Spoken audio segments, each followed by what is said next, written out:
months until they tell you.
Welcome everybody. I apologize for the delay in getting started, but we've got our technology bugs worked out, and we will go ahead and start the meeting with the Pledge of Allegiance. I pledge allegiance to the flag of the United States of America, and to the republic for which it stands, one nation under God, indivisible, with liberty and justice for all. All right, we'll go ahead and start. We have some great materials that have been prepared by people who've been working really, really hard to get us to this point, and I want to thank everybody. We'll let Carol kick us off this morning. Good morning, Commissioners. Yes, today is the first day of FY21 budget planning. And we have 3 days of hearings that are scheduled out for you. Today is the most intense one, and today is very much an information gathering day, so you're going to get a lot of information and see a few different people present. For those who are watching while we're streaming, it is on minnehahacounty.org/live that people can go through and watch it. We are not on channel 16, so therefore you can still watch it at our website. Department heads did receive this PowerPoint this morning, so they can follow along with us as we take and go through there. With that, I think we can go ahead and get started, Madam Chairman, unless there's any questions from anybody as we start. Thank you.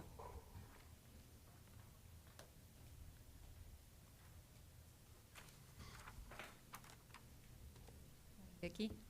Good morning. I don't want to kick anybody out here. Good morning, Vicki Hewitt from the Auditor's Office.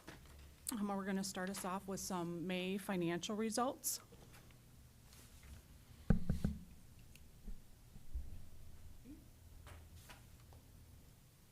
He's just saying he can't hear.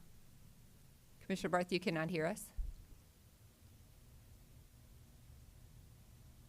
I can now. She probably wasn't speaking, and I Okay. was afraid she was too far from the mic. Okay. Well, keep us informed. We want to make sure you can hear. All right, so we're going to begin with the general fund cash. We're at a healthy $23.6 million. If you recall, we did start ahead at the beginning of the year, a couple million due to the bank franchise tax coming in over budget, Board of Prisoners revenue, et cetera. So, and this is our high cash time of year, so pretty typical to be at that level.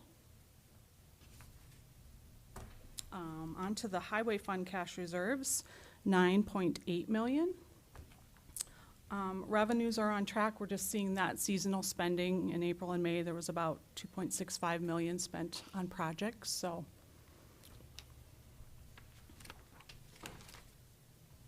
And then on to revenues. The year-to-date total revenues are at 48.4% of budget, just slightly under last year. But again, dollar-wise, we're trending a couple million ahead. So total revenues at $30,775,000. Our year-to-date taxes are at 52% of budget at $24,266,000. So just slightly under last year again, but still at that 52% level. And then our other revenues at 38.3% of budget. So again, just under budget from last year, but about $1 million at over, so $6.5 million. And then we'll go into our expenses. Total expenditures at 38.6% of budget, $24,814,000. So just under last year as a percent of budget, with all the COVID-19 things going on. We're seeing that under budget and expenditures a little bit. For personnel, which again is 70% of our expense budget, we're at 39.9% of budget, so just a little over 1% under last year. And finally, our other expenses at 35.6%. So just under 3% under budget as compared to last year. and a couple $100,000 too, it looks like, so. Any questions on the May financials? Yes, Commissioner Bendigo, sorry. Vicki, have you got numbers that show us projects in progress at the end of last year that we carried over to this year that show those cash balances on what they could be? So that we can compare those this year to last year to show us what, frankly, our actual cash might be, As far as, both highway and general? We can get those for this afternoon's session with carryover amounts for. I think those are important to look at just from a comparative standpoint to make sure that we're using the correct cash balances, so to speak. sure. Any other questions? Vicki on revenue? Okay.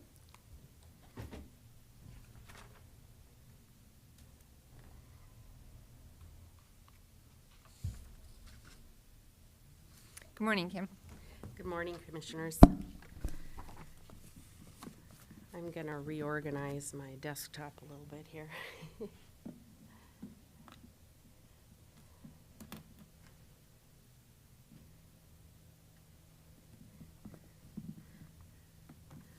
So the next slide we have to review with you is a picture of our budgeted cash applied position over the last several years. And the graph before you shows the blue bar represents the actual budgeted cash applied level. So you can see it's ranged from 3.8 million in 2016 up to as high as almost 4.7 million in 2019. Our preliminary numbers for the 2021 projection are currently at 4.3 million. Remember again that this does not include any new hire positions, and it has our outside agencies budgeted at last year's budget amount. So there are additional requests from outside agencies that aren't built in here. The green bar represents the portion of that cash applied that is required by statute. It's 5% of budgeted appropriations. So we are not allowed to, we have to record a reserve of 5%, and that is part of the cash applied position. The third bar on the graph is what the actual change in the cash balance is over the years. So you can see in 3 of the past 4 years, we actually increased our cash applied position even with a budgeted cash applied of $4 million. The one statistic that I want to make note of, especially on this graph, is the percentage of cash applied. If you look at years 2016 through 2019, we were budgeting at 7.5% to 8% of our appropriations in cash applied, and we feel that that is a good target cash applied range that we could consider for this year's budget as well. And you'll be seeing that in some future graphics when we try to look at the overall picture for the 2021 projection.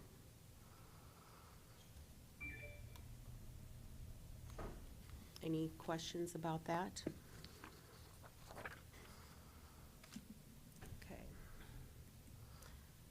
If not, Vicki, if I, Sure. Kim, I'm sorry, if I may. Yes, Commissioner Carson. When you, going back to that screen, when you said the red bar, that's what we used in cash applied. That's actually what we put back into That's cash. actually what we built we actually increased our cash reserve even when we had a budgeted cash deficit.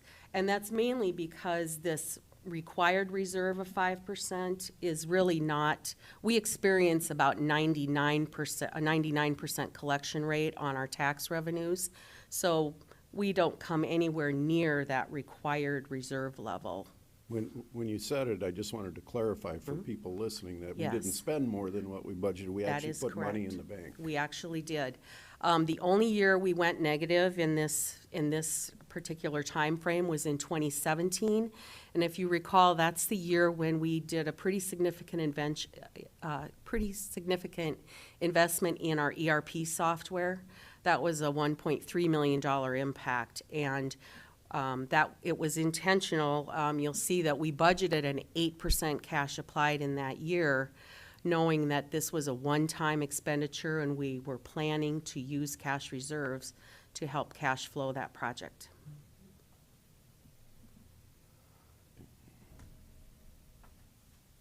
Kim, do you have any projections as to where you think we might end up in 2020? We're trending pretty close to actual budget. So I would hope that we're going to end up positive in that $500,000 to $1 million range, which we've achieved in past years. Again, that's going to depend on bank franchise tax, but our Board of Prisoners revenue is trending very favorably, so that's going to help us considerably this year. All right, thank you. So the next slide is a history of our opt-outs. And as you recall, in 2019, this board passed an opt-out of $6.5 million, and of that opt-out, we used $1,750,000. The current budget projection includes that same opt-out level. So we have some opt-outs in the building fund, $1.4 million, and then we've budgeted $11,375,000 in the general fund as opt-out levy. We still have available for future use $4,750,000.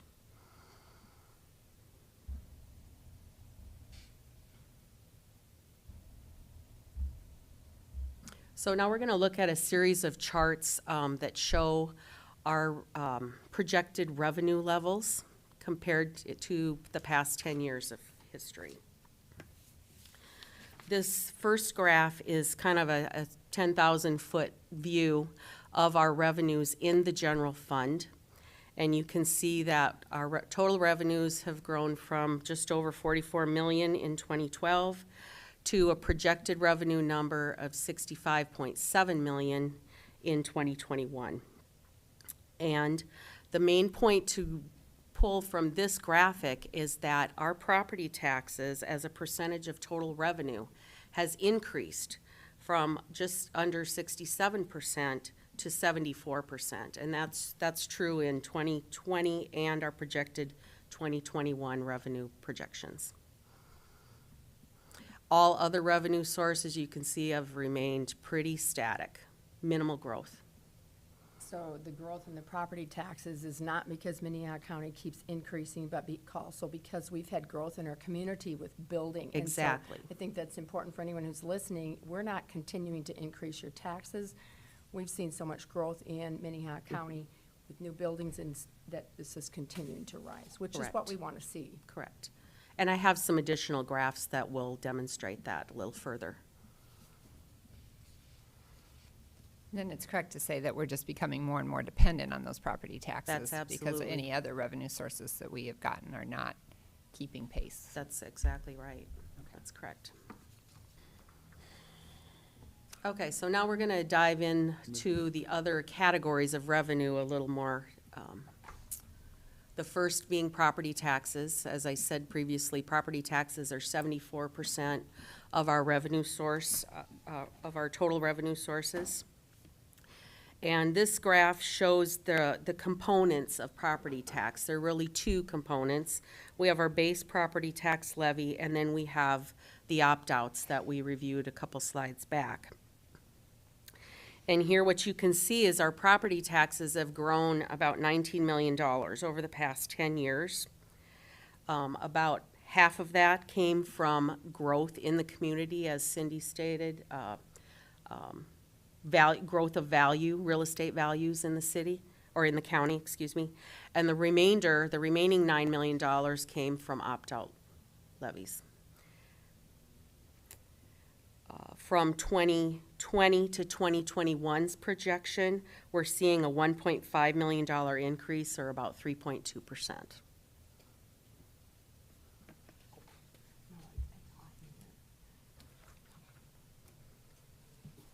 Questions for Kim on any of that?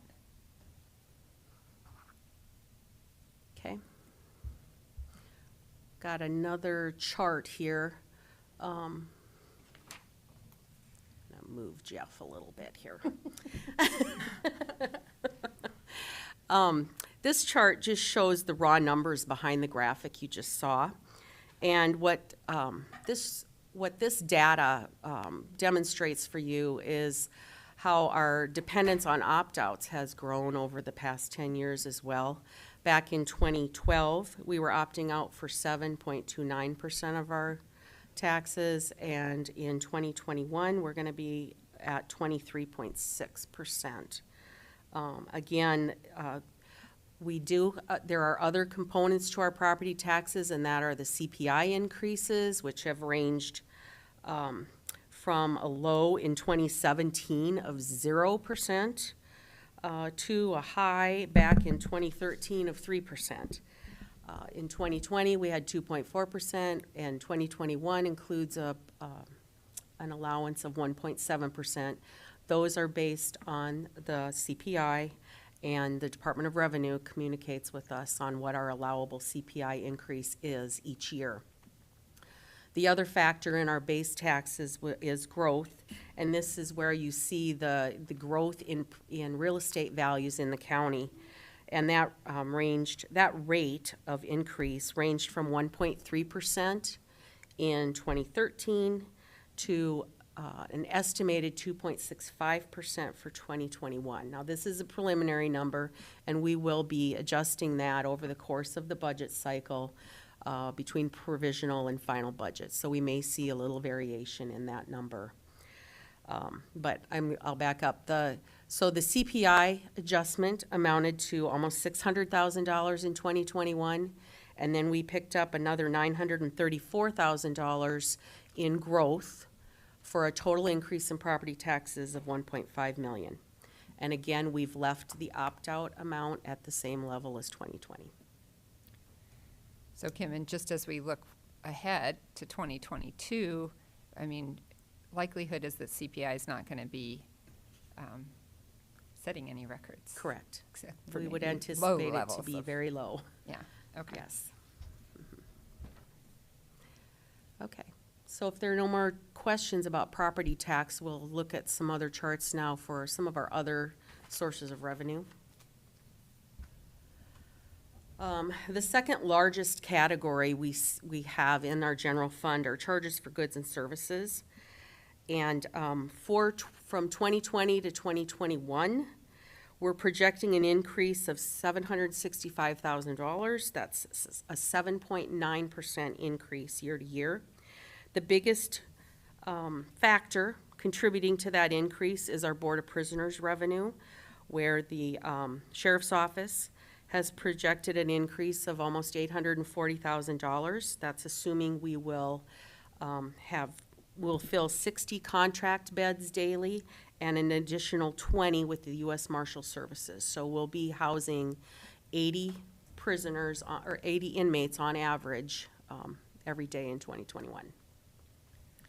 Other factors that are part of this chart, Okay, before we leave that one, can we just point out that these are our gross revenues, and they don't net out all the expenses that correct. that get tied Correct. up with that. And so. we'll be talking about those variables further on in the presentation. All right, thank you.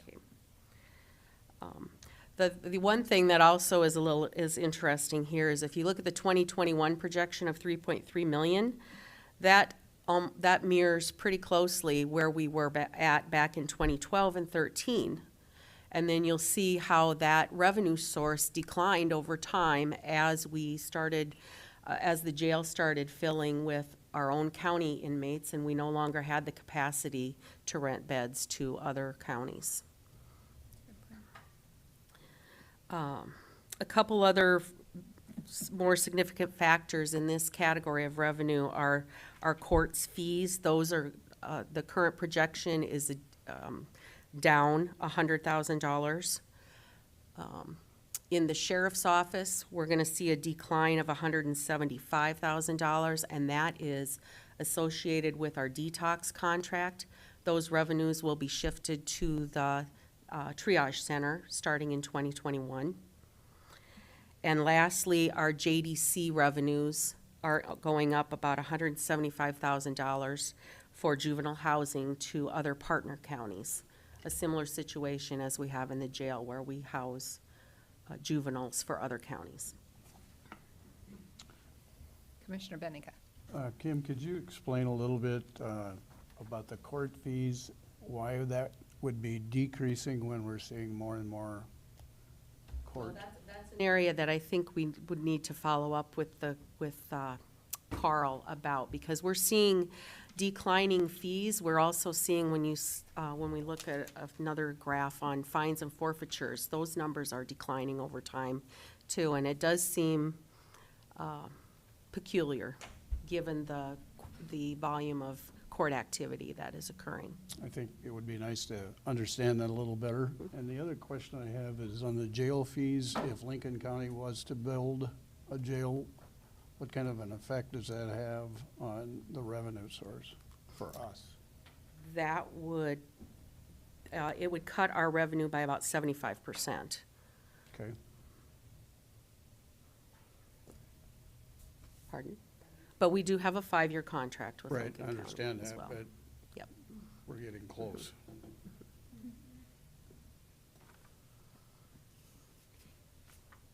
Yeah, I mean, that contract just went into effect this fall. So we've got 4.5 years basically left. That's right. It would cut our, if I may, Commissioner it'd cut our Christie. revenue by 2.8 million or whatever that dollar amount is, but our expenses would also decrease. Potentially, assuming our inmate population doesn't Stayed the displace same, that yeah, population. yeah. Correct. Oh, what happened? But it wouldn't totally, because Wouldn't you- zero out. Right, because you still gotta have staff in There order is to cover. infrastructure Yeah. within those costs, yes.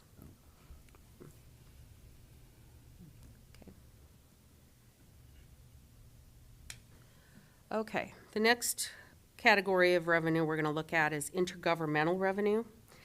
And the largest source of intergovernmental revenue is our Air Guard contract, where we're staffing, we provide security for the Air Guard. Second, followed by our bank franchise tax, and the third major item there is our telecommunications tax. Our budget projections are pretty flat, 2020 to 2021, a 0.8% increase. You do see a large spike in our revenue in 2019. That was related to the bank franchise tax, but we're being pretty conservative on our revenue projection just because of the volatility of that revenue source and just the economic uncertainty right now. If I might, Commissioner Benega. when do we know what that bank franchise tax is? Because they don't give us any reasonable estimates. They just send a check, as I Right. understand That it. is correct. We saw a 50% increase year over year from 2018 to 2019. We received that payment at the end of January, so we will get our 2020 bank franchise tax at the end of January 2021. Okay, thank you. Which is why we always budget conservatively Correct. to that number, because it Right. just seems to be It's a a big crapshoot. unknown. Okay, next slide. And this is miscellaneous revenue. It's just all of the other revenues that aren't part of the previous 4 categories. The biggest factor here, we are actually budgeting a 16% decrease from 2020 to 2021 here, and that's driven by our interest revenue. Well, we had some of our best revenue for interest income in 2019, but as you can see, 2020 rates are dropping. We did lower our budget a little bit for interest, and we've lowered it even more coming into this for 2021. The CD rates that we're getting have gone from about 2% down to 0.2% right now. So we're anticipating that we won't be earning a lot of money on our money.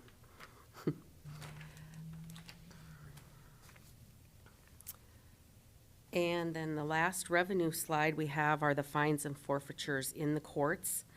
And again, we're budgeting a slight decline here as well, 315,000. And that's just based on where we were in 2019 and the trend we're seeing for 2020. And as Gerald brought up, we'll do some follow-up with the court system to try to get a better understanding of why those trends are declining the way they are.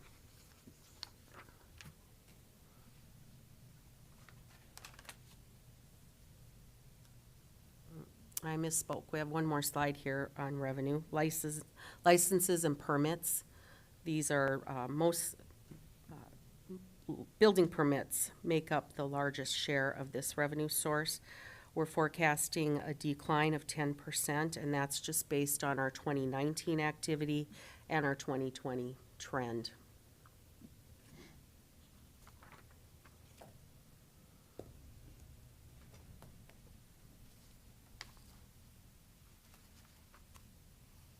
So that brings us then to our general fund expenditures, the other half of the equation here. And I'm going to move Jeff again. So what's depicted on this graph, there's a lot of numbers here, so bear with me. This is a graphic of all general fund expenditures. And it's broken down by function within the county, so breakdown between public safety, general government, legal services, health and welfare, judicial system, culture and recreation, and urban and economic development, and conservation and natural resources. What this graph shows is that our expenditures started at a level of almost 42 million back in 2012. We're projecting total expenditures of 66.4 million in 2021. And our public safety costs have consistently run at 47% of our total expenses. General government, which is a category that would include services like the auditor's office, treasurer's office, Department of Equalization, those costs have declined slightly from 20% of our budget down to 18.6% of our budget projected in 2021. Legal services across those years are increasing from 13.3% in 2012 to a level of almost 17% in 2021. And then lastly, our health and welfare costs are also showing slight declines over that time period, starting at 12.5% in 2012 and declining to 9.9% in 2021.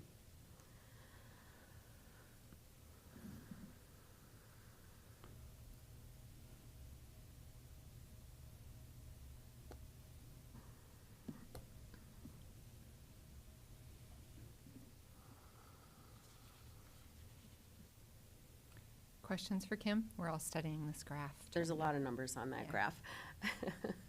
My eyeballs are having trouble keeping the colors straight, so. Here, Mr. Hyper. maybe I can zoom in a little bit here. Why would there be a decrease in the health and welfare, percentage-wise? Well, I think it's because other expenditures are expanding, outpacing those costs. The actual costs are rising, but as a percentage of the total, they're declining.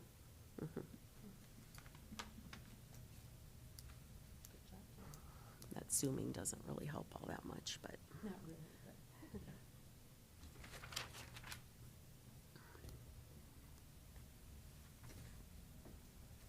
Any other questions for Kim? So now we've got a series of 4 slides here where we're gonna compare 2021's projections to our 2020 budget. And we've identified the key variables that are causing the increases and decreases in various categories. So first, we'll start with revenue. And again, our 2021 revenue projection is 65.7 million. That's up $2 million from 2020. a 3.3% increase.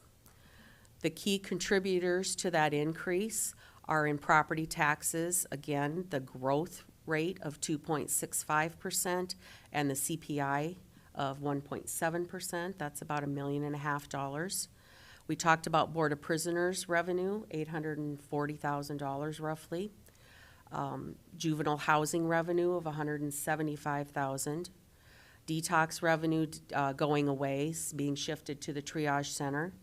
We've got a decrease in invested interest. We've projected a lower attorney fees repaid. These are fees that are liened to clients of the public defender, public advocate office, courts clients. Our actual collections on those fees has declined, so we're projecting a lower rate for 2021. And then all other revenue changes net to a decline of about $97,000. So these are the biggest factors. Commissioner Barth? Hello? Yes. Yeah, I just have a question on that invested interest. Yes. I know that in the past we got revenue from the float in the treasurer's office.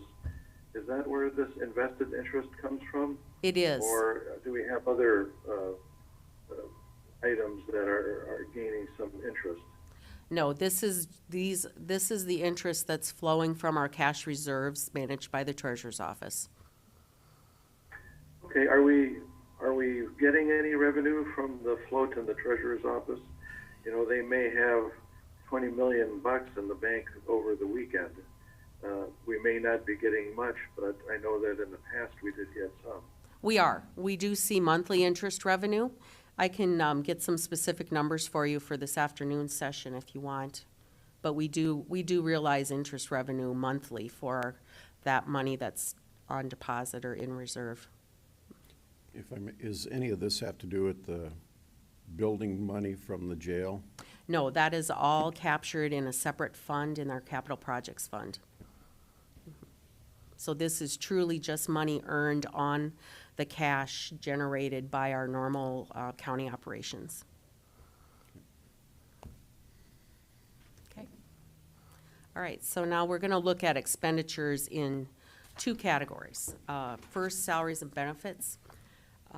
Here's where we're going to see an increase from 2020 to 2021 of $755,000 for salaries and benefits. That's a 1.7% increase.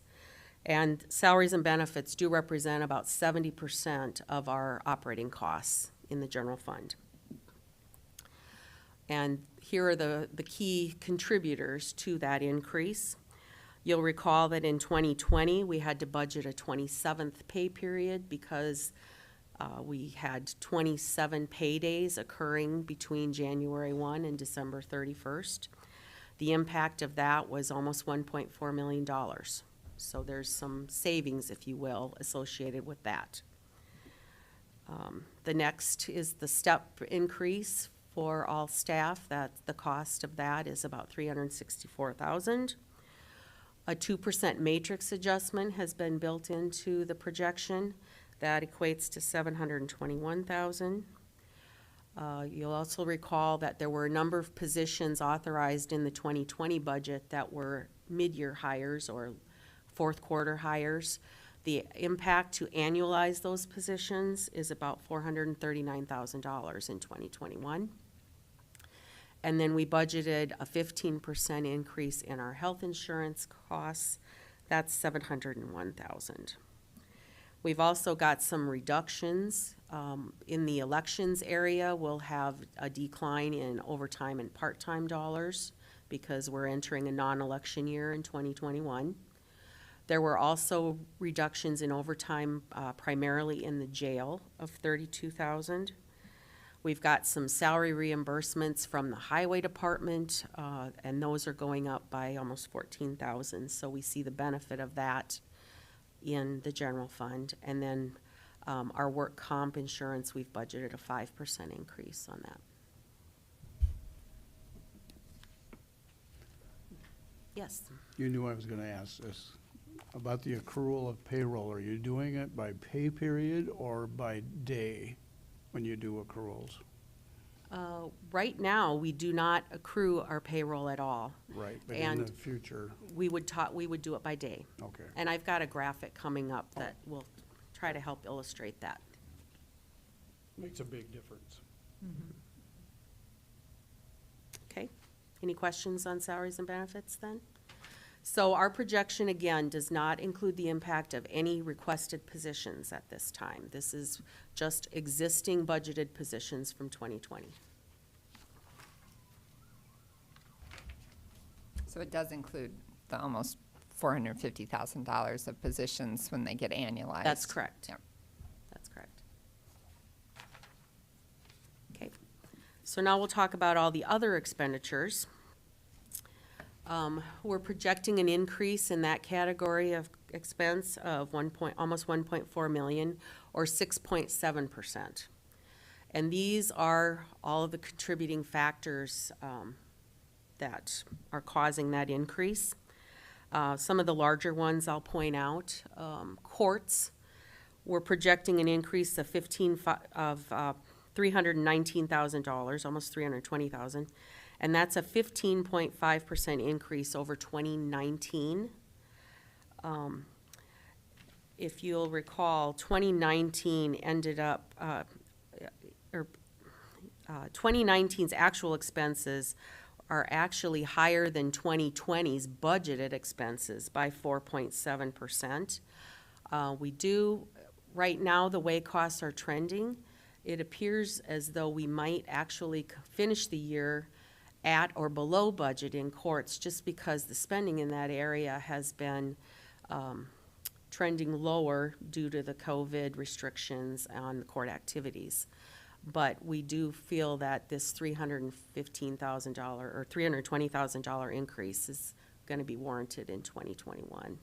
Commissioner Heiberger? And historically, for courts, we've been under budgeting and ending up at the end of the year With a big supplementing the supplement. account, Mhm. and so we're trying to get so that we run a more even budget going forward. And so Exactly. that's part of the reason you're seeing a huge increase too, again, for the public, so. That's Yeah, very I true. mean, and we may be trending down, but as the courts reopen this week and try to get through their backlog, we may not trend down by the end of the year either, so. Okay. The next factor is the elections department. We're gonna see a $280,000 reduction in budget in 2021, again, because it's a non-election year.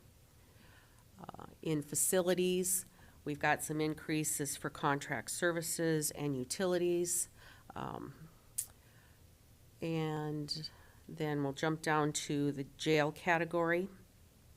We've got a series of increases there. Inmate meals, an increase of $260,000.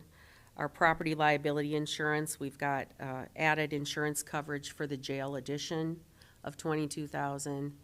There's some electronics maintenance that has a cost of $48,000. And then our armor contract for inmate health services, we're projecting an increase of $215,000. So if you recall, we have a budgeted increase in Board of Prisoners revenue of $840,000. The increase of, if we factor these increases in the jail, plus the portion of salaries and benefit increases attributable to the jail, that's $887,000. So we're about breaking even with that Board of Prisoners revenue. Okay. The next item on this list, it's got some asterisks by it. This is our armor contract for Detox. We will not have that expense in 2021. It's going to be shifted to the triage center, but instead we will be making a $400,000 contribution to that joint project with the city. So that's pretty much a wash. And then you can see all the other items contributing.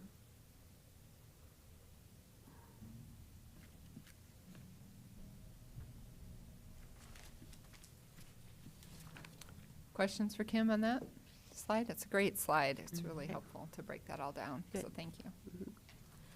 So lastly, we've just got a summary here. And in summary, we said our revenues will be going up $2 million or 3.3%. Our expenditures are also increasing $2 million or 3.3%. Some notes to keep in mind. We've left our opt-out budgeted at the 2020 opt-out level. We've budgeted outside agencies at the 2020 amounts, no increases to those agencies. We've included a 2% matrix adjustment, a 15% insurance increase. We've kept all the equipment requests in this projection. They're built in already. Our new position requests are not built in yet, and the impact of a payroll accrual has not been built in yet to these numbers.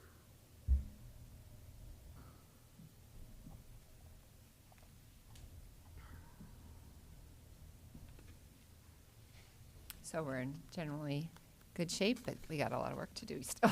So, That's right.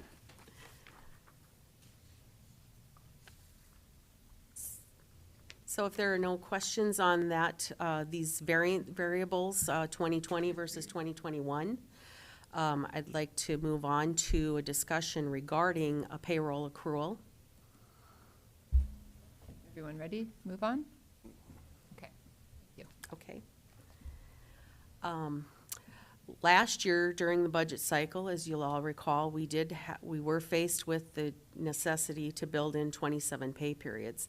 And that's because we were not really using a full accrual method to recognize our payroll expenses. We're recognizing expenses as of the payday they're paid out. And what we would like to consider going forward is that we adopt a full accrual method, which is going to require a one-time adjustment, if you will, to kind of reset the clock, to run our payroll, or recognize our payroll expense from January 1 to December 31 every year consistently. And then we'll never be faced again with a 27th pay period to include in a budget in future years. So this calendar is to kind of help demonstrate what we're proposing would be done to adopt that accrual method. So this is the December 2021 payroll calendar, and you can see we have paydays on December 2nd, December 16th, and December 30th. December 30th being the final payday of 2021. Now that payroll is only recognizing expenses for hours worked through December 24th. Okay? So that means the 7 days from the 25th to the 31st are going to fall into the first pay period of 2022, which will be on January 13th. So what we're proposing is that we adopt a full accrual method, which means we're going to have to recognize these additional expenses in the 2021 budget, the equivalent of 1/2 of a payroll, basically, 7 days of a 14-day pay period. The accrual impact of that, we're estimating to be about $750,000. And this would be a one-time countywide impact. This would be about $700,000 to the general fund and about $50,000 to the highway and other funds, 24/7 and emergency management. The benefit of doing this now is that if we look ahead to 2028, which would be the next time we'd see a 27 pay period budget, we're estimating that cost to be $1.9 million at that time.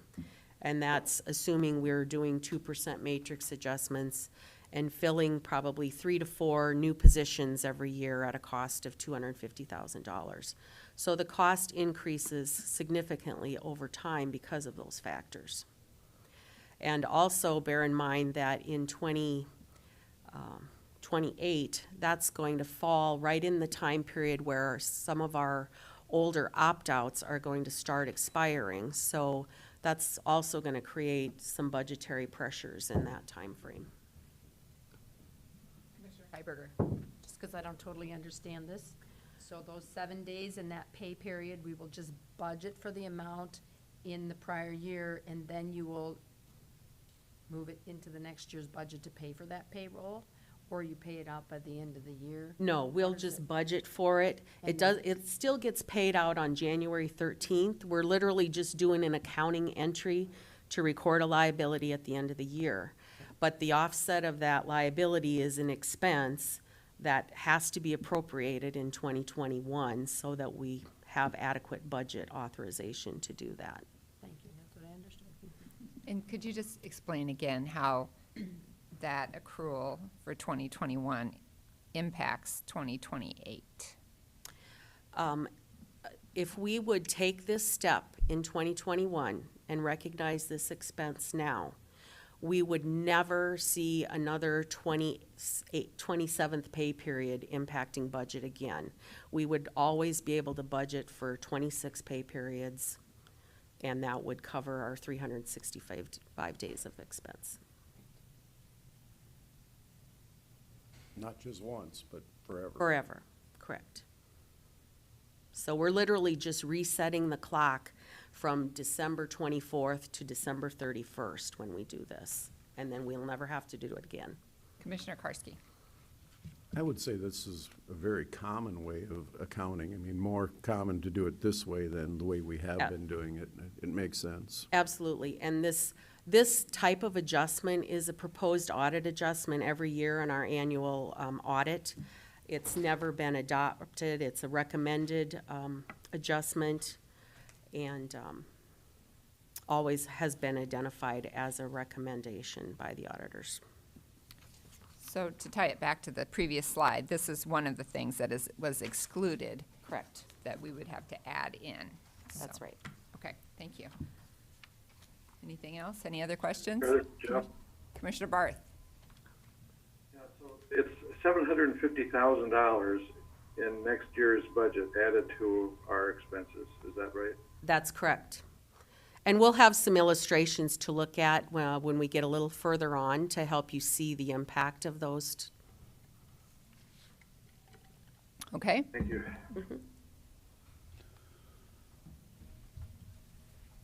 that was helpful as well. Good.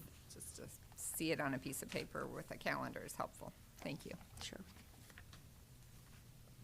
Okay, we're going to move on then to our means of finance.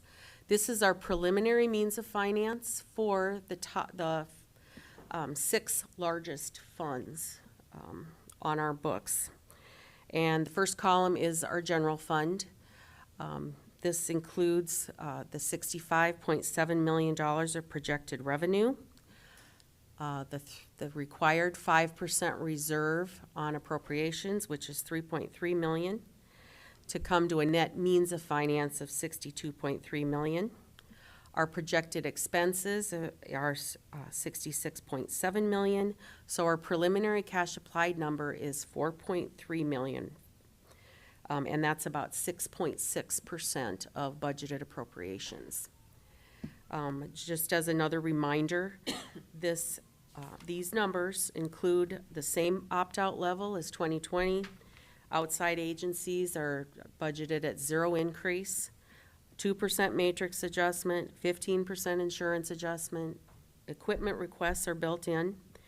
We do not have new positions built in or the payroll accrual built in. Okay.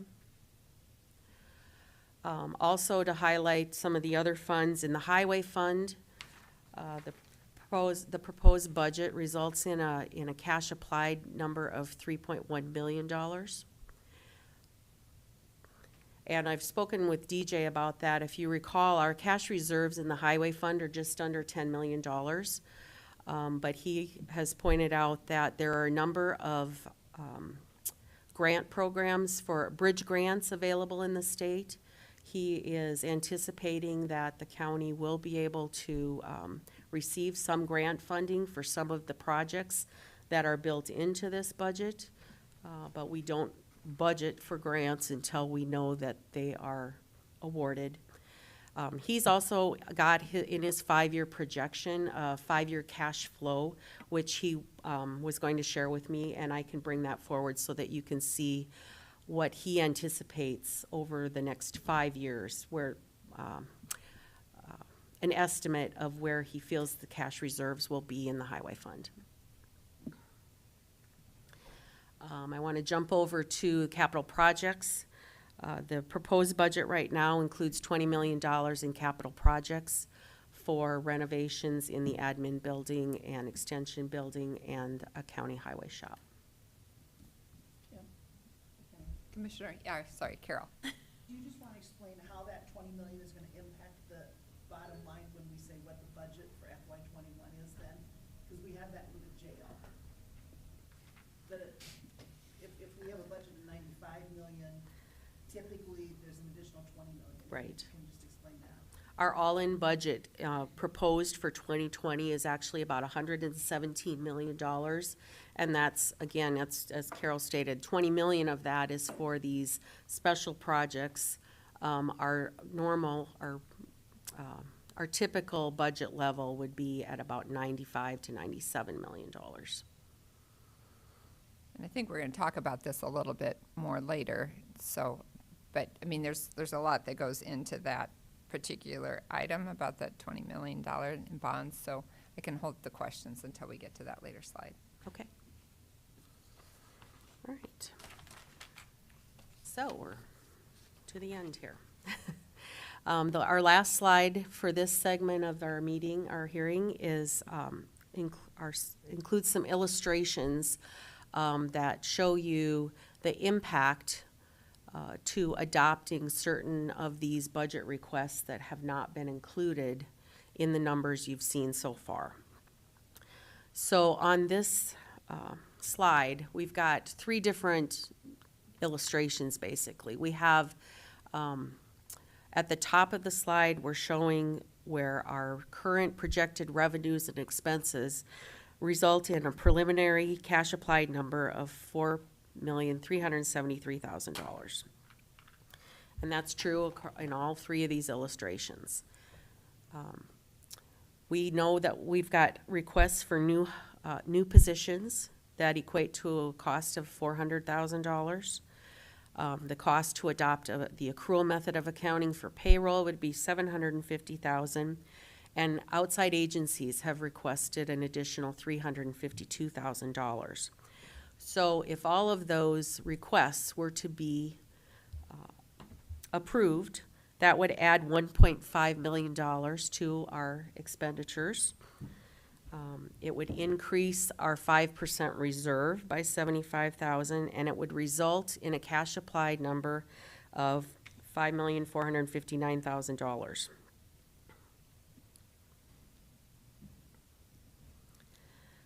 Excuse me, I misstated that. The $5,459,000 is the cash applied if we establish 8% as our recommended cash applied figure. And so the increase in expenses that are included in this illustration would put us over that cash applied position by almost $500,000. And can you explain where you come up with the 8%? Again, that relates back to the graphic we showed of cash applied early on, where in years 2016 through 19, we budgeted at cash applied levels of 7.5% to 8%, and we still built our cash reserves still increased in those years. So we're recommending that we could budget to a level of 8%. And still be able to build our cash year to year. Thank you. So now in illustration 1, we've changed up some of the requests. Illustration 1 assumes that 1/2 of the requests for new positions would be filled. That's true in illustration 1 and 2. We would still recommend that we adopt that accrual for payroll. Illustration 1 assumes that 1/2 of the increases to outside agencies be granted. Illustration 2 reflects that we would actually decrease our outside agency funding, and that ties back to one specific request, which we'll be getting to this afternoon. And then illustration 1 also assumes that we would fund only the vehicles for the sheriff's office and not grant the requests for equipment in some of the other offices, which those are, again, something we'll review this afternoon. And in both of those scenarios, an 8% cash applied is still in that $5.4 million range. In illustration 1, we'd be $54,000 too high. And in illustration 2, we would still have $95,000 available to grant additional requests at that reserve level. So I'm wondering if an argument can be made that we could exist at a slightly higher cash reserve level, maybe slightly higher than 8%, when we know that we're funding a non-cash accrual For payroll? Am I off base there? No, no, Okay. that's very true. Okay, thank you. Because again, that payroll accrual, it's not that we're not spending any more money than we normally would. It's just that we're gonna recognize some of that expense 7 days earlier than we would have under our old method of accounting. Correct me if I'm wrong, but 1% is 600,000, roughly? 1% additional cash applied is 600,000. Tie a dollar number to the percentage. Yes, Okay. yes, it's based on that appropriations number of 66 million. 66 million. Okay.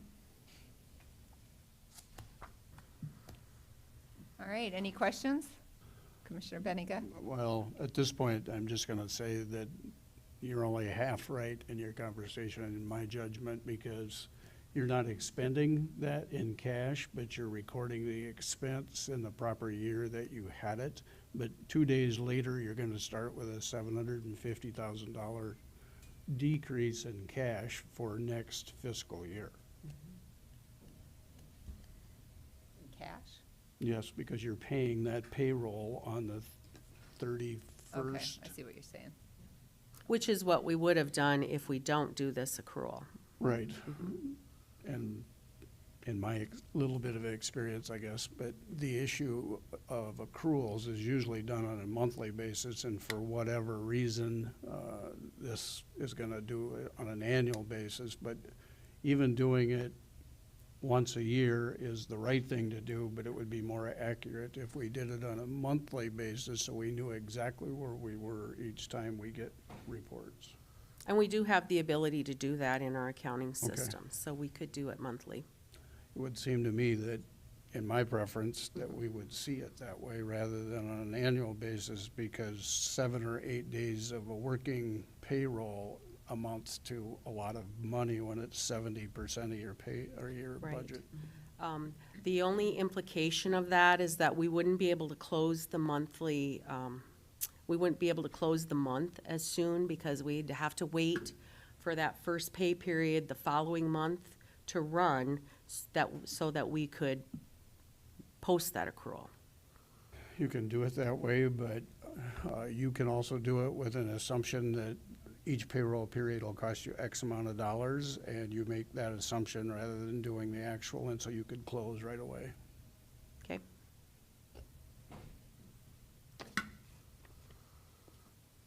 Any other questions? I see a couple perplexed looks, but. Commissioner Karski. Illustration 2, we would be funding all the equipment requests or none of them? All of them. All of them. All of them. Illustration 1 is the only scenario where we would not grant all the equipment requests. And again, we'll come back to this after you've had time to see the other requests, hear from department heads about their new positions. This is just to give you a graphic of what the impact would be on some of these decisions. The last question I have for now is on the recommended cash applied number that you've given us. Do we know exactly where we're at with property tax payments at this point? Are we close to 100%, or are we at 95? We're at, through the end of May, we're at 52%. So in theory, we're at 104 if we Right, we're continue. over what was actually due Okay, on May 1st. thank you. But we're also lagging about 1% from where we were last year at this Correct. time. But if you look back 5 years, we're about dead even really for the average collection rate at this point in the year. Okay. I don't know if this is the right time to talk about this, but in Assumption 2, you talked about reducing Ivc Housing due to per diem billing. Did you Right. talk about that and I Well, missed it? that's actually this adjustment in outside agencies, Oh, that you were talking about, right? okay. Yeah, and we'll go over that when we talk about outside agencies. Okay. All right. Well, great. Thank you so much. So we're running just slightly behind schedule. But we'll just push our break back and shorten our lunch probably is how I would see us catching back up, or maybe we'll catch up otherwise. But Carrie Deaver's next.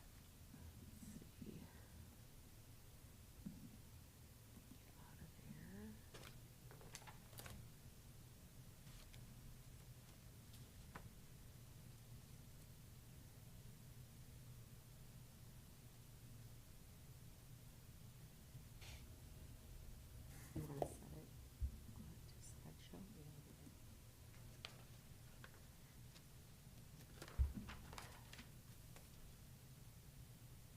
Why do I not see where it is?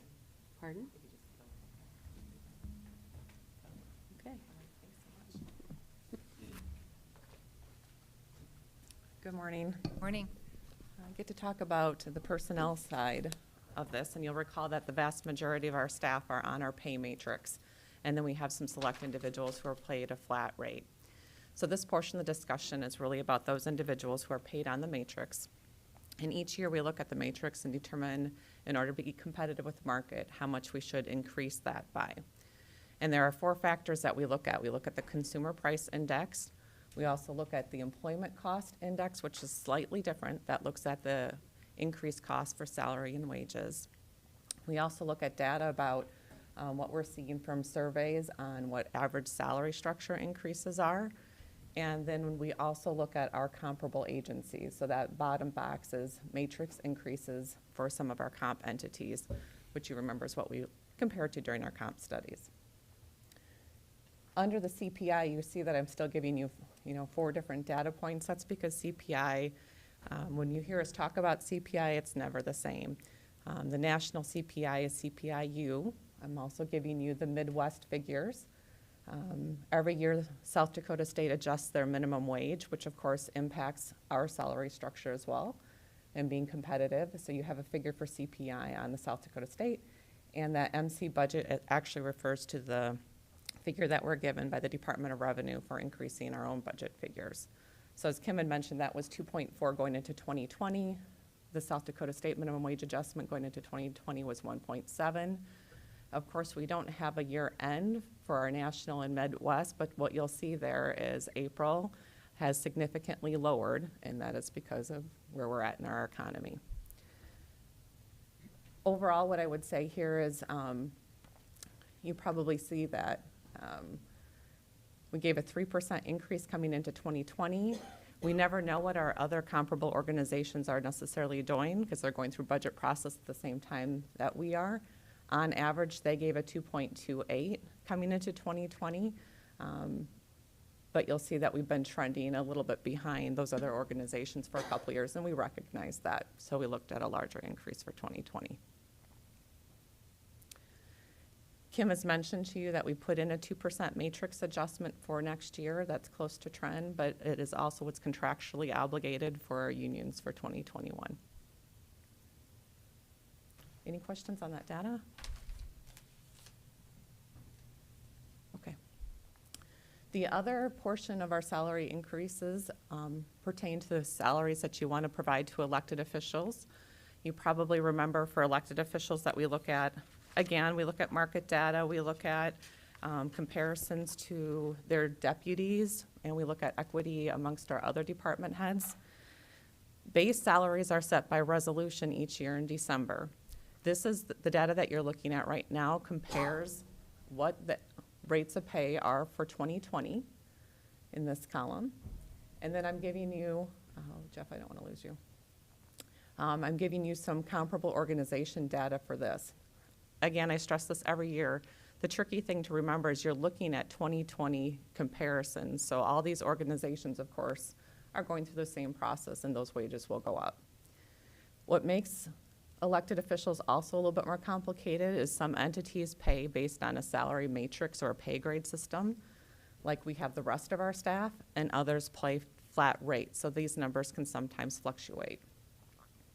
But what you're seeing here is the average salary for our comparable organizations for what they pay these positions. If they have a pay range, this is the base and this is the maximum. And you can see on average our comparable entities are paying treasurers and register of deeds a flat rate. And so this column is the average or the midpoint for those organizations. The last two columns are the comparison of where we expect the chief deputy or assistant department head to be at the end of this year. So that's before any salary adjustments are applied for general staff as well. For the figures that you're looking at for the budget, there's been nothing built in yet for elected officials, so that's one other thing to consider. The next slide gives you just that department breakdown and equity. Again, what I'm giving you is an idea of what staff size they have, how long they've been in their role as a department head. For those staff that are paid on a pay grade step system, where they'll be right before they go into next year, and then what that translates to for salary. Any questions on pay matrix or elected officials before we talk about health insurance premiums? Questions? All right, looks like you get to move on. Thank you. All right. So for health insurance premiums, you've heard Kim mention a couple of times that we've built in a 15% increase for 2021. I'm going to try and give you a sense with the next couple of slides of why we made that decision and why we're recommending that you budget at that level. You've heard me talk over the last couple of years that we've experienced a pretty significant increase in our costs for the health insurance. This chart gives you an overview of what that looks like. So this is, first column shows you how much we've had in reserve at the year end for the past 6 years. This gives you a sense of what the total cost of operating our health and dental insurance was after any stop loss reimbursements were received. And you'll remember here, stop loss reimbursement wasn't really an issue, but this is where we started to experience significant claims increase and started receiving some stop loss reimbursements because of those claim costs. This next column gives you a sense of the increase in our plan costs over the previous year. And I think most of us remember that we had several good years where we weren't increasing our health insurance premiums. In fact, we were able to offer premium holidays periodically. Our plan costs were pretty flat.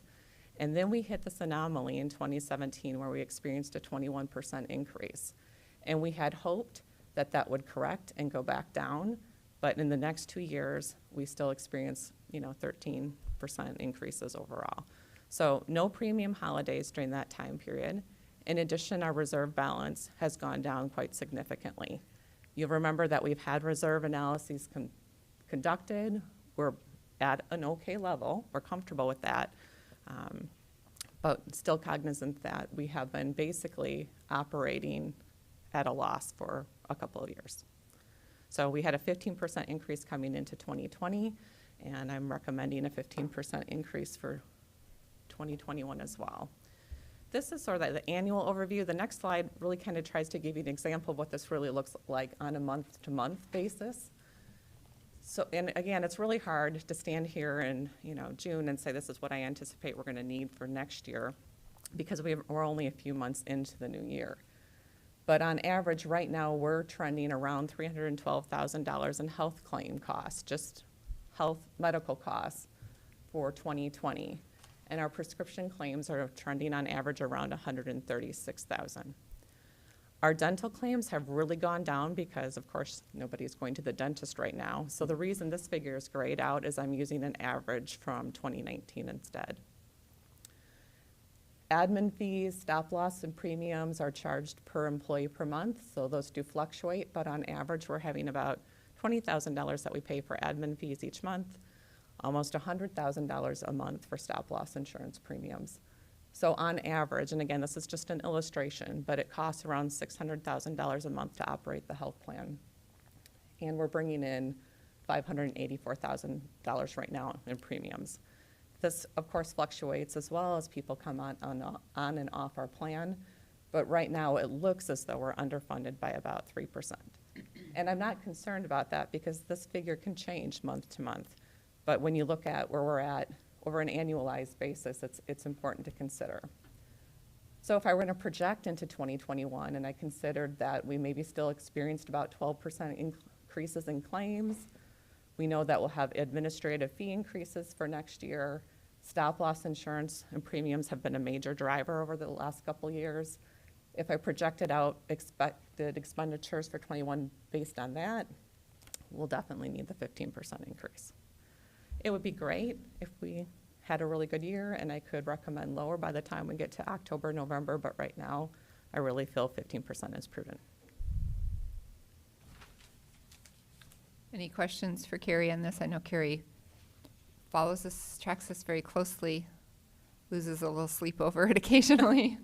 And, you know, kind of just for the public, I mean, we're self-insured, but really what that means is we insure the top part of the risk, and then we purchase insurance. That's what the stop loss premiums are. So we purchase insurance for the larger claims, and so that's how this all comes together. So, thank you. The last part, If I go could. ahead, Mr. Karski. The stop loss, they basically, are we going to be renegotiating that? Because last year they had some provisions in there where they could not target certain people, that type of thing. Are we going to, do you see negotiations happening on that to reduce our? They did laser quite a few individuals, so we pick up Laser, a larger that's- yeah, thank portion you. of the amount. And we have a specific stop loss rate of 100,000, meaning we pick up the first $100,000 in claims, and we do have several people who are lasered higher. Do I think we're going to renegotiate? Absolutely, because our contract comes due each year. But we had a rate cap coming into 2020, and we hit that rate cap. So while I think that we're going to be renegotiating, I don't expect that. I still think we're going to be seeing an increase. Okay. Yeah. Okay, so the last portion I have for you is really to break down what the staffing requests are that you have as you're looking at 2021. And this year we've added a new chart so that we can more accurately keep front of mind any grant positions that we have out there. And you remember that we approve grants, or the commission approves grants, and if they're funded, sometimes that'll result in new positions, and often with that, the grant might have something along the lines of saying it's only for 3 years or it's only for 2 years, and that all depends, of course, on the grant and the situation. Right now, in the payroll budget, there are 5 grant-funded positions. The sheriff's office is requesting and unfortunately, all of them happen to end in 2020. So this is all of them, but they all end in 2020. The sheriff's office knows that there are 2 positions, the corporal position here and a deputy sheriff.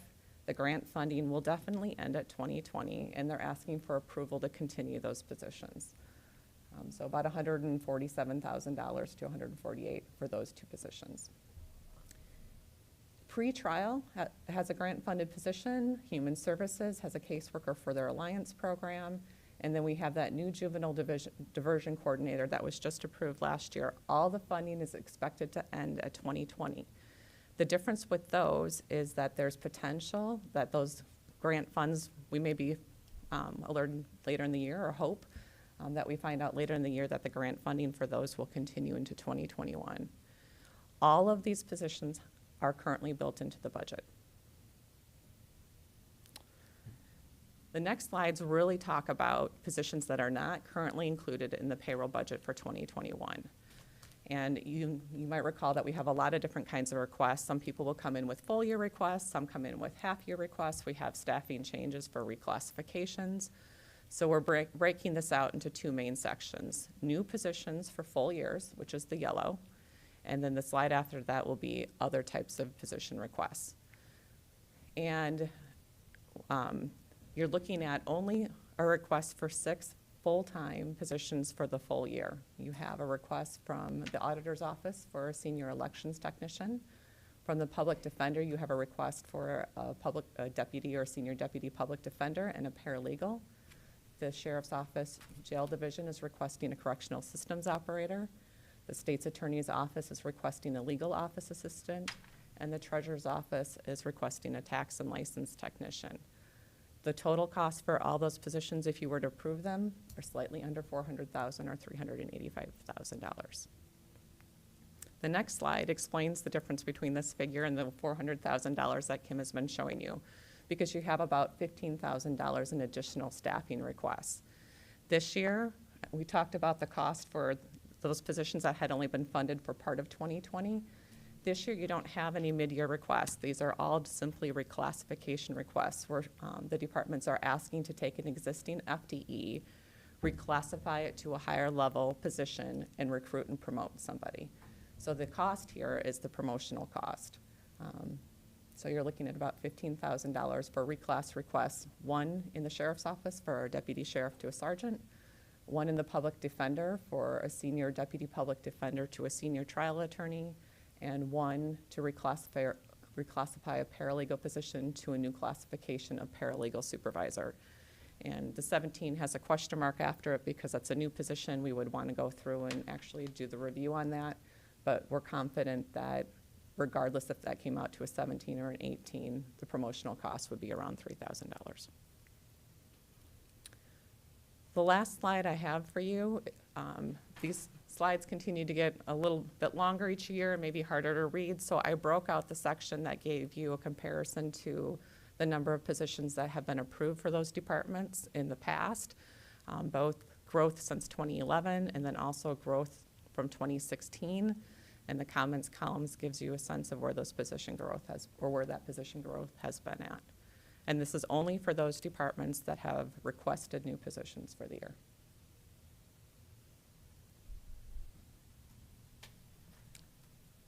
Commissioner Heiberger.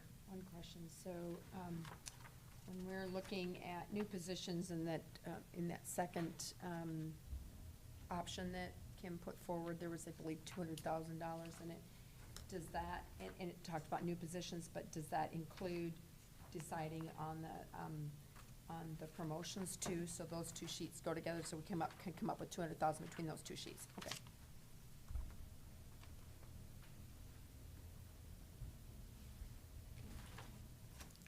Great.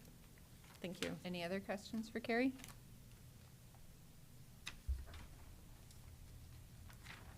All right. All right, thank you. Thank you. So it is 10:28. Why don't we had a 10-minute break scheduled? Why don't we go ahead and let's try to start to get back closer to on schedule at about 10:35. Does that give you guys enough time? Run down the hallway. So we're going to take a 6 or 7 minute break, everyone. Thank you.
I believe, is how we're doing on this one.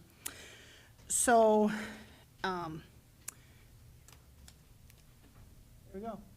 The equipment requests that we have, Equalization has requested a vehicle to replace a 2003 Chevy truck, would be a cost of $25,000. Human Services is looking for a used transport vehicle at $15,000. The jail, Ford Explorer to replace a transport vehicle at $33,759. The sheriff has 2 Dodge Durangos for investigators in there, 5 patrol SUVs, and then additional vehicle equipment of $20,250 because they have to put lights and stickers and all this other kind of stuff that goes into a vehicle. So our general fund requests for our vehicles are $318,009. We then have Highway, who has requested a new vehicle for admin staff and SUV, a pickup road crew. The big items are 2 tandem trucks. That would be a total of $294,000. 1 loader at $250,000, and a crash, and I don't know what that is. I didn't ask DJ that. Some kind of a crash trailer at $38,000 for a total of $852,000. So, and if you look within each of their departments, you will see narratives that address that and talk about why they need to have something replaced and what they're doing with that. Any questions at all on vehicles? Any questions? I'll just, Commissioner just a Heiberger. comment, that there were, on the highway, they were missing some of their reports on maintenance schedules, and I did email them out, and I see there's a response from DJ, so I haven't had a chance to read that response, but just to know that that's probably coming, because they're not in his reports.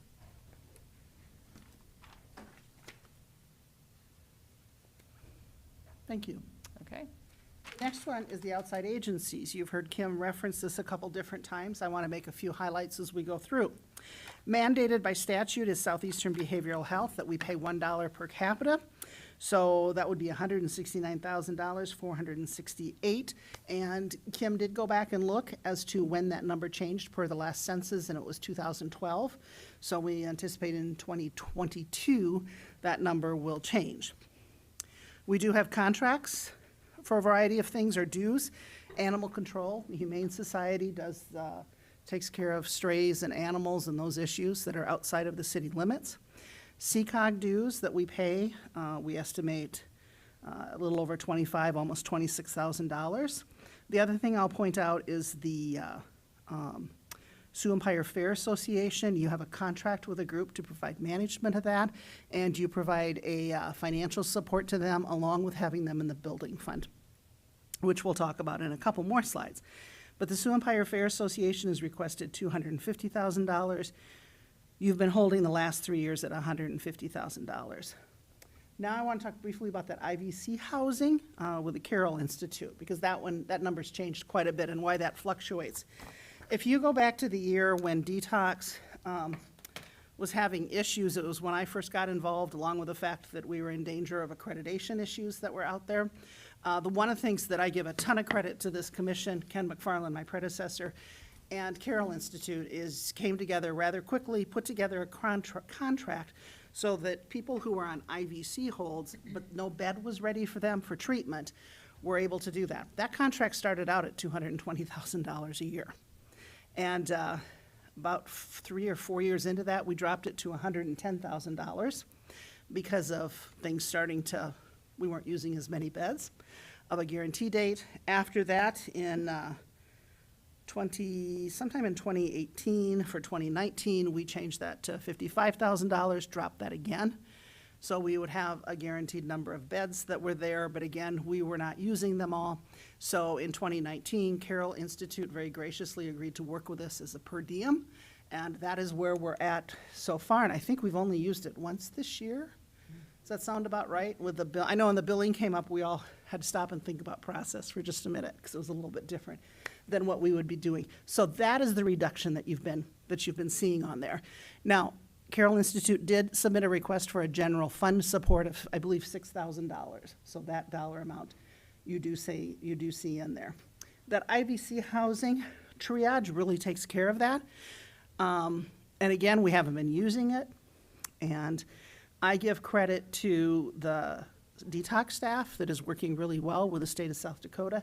And they've been doing a great job in getting things placed, getting people placed, and things not having to wait quite so long. So we're excited to have that happen. The donation list on there is financial support, a subsidy that you do for a variety of organizations. The other one that's new is Southeastern Behavioral Healthcare Mental Health Court. That is a $5,000 request. Southeastern has been participating in the drug courts at no cost, and for several years they've been doing that. And they've said, you know what, it would really be helpful to us, Minnehaha County, if you would help reimburse us for our staff time that goes into that. Hence a request for $5,000. I will point out the Domestic Abuse Fund. Those are dollars that are funded with marriage fees and divorce fees that are collected, and it really comes down to a percentage split. What you've been using the past few years is 40% for Children's Inn, 40% for Family Visitation Center, and 20%, to LSS Family Violence Project, which used to be the money that went to the Rape and Domestic Violence Center. Compass Center. Compass Center, thank you. They've changed their names, and I can take you all the way back to Citizens Against Rape and Domestic Violence when their name was that. So that's the dollar split that goes there. And all we've done with LSS is just switch that over from the Compass Center. And then ambulances we'll talk about later on today. Any questions at all? Commissioner Heiberger? So the LSS one, they have that family violence project up at the top too, so they're asking for not only the 20% split, but an additional funding on top of that? Okay, thank you. Commissioner Karski? Why the big jump to the Conservation District They've asked for that every year. They asked for it. Every from year. 2,000 to 20,000? But they've asked for it for every year. Okay. And I guess, I've been on the Makita board for a while, and I know that Lincoln County pays more to that board than Minnehaha County does. I think we should be, and it's not a lot. It would mean an increase of $2,000 to Makita, or to that board for our belonging to there. And I'd encourage us to consider an increase there.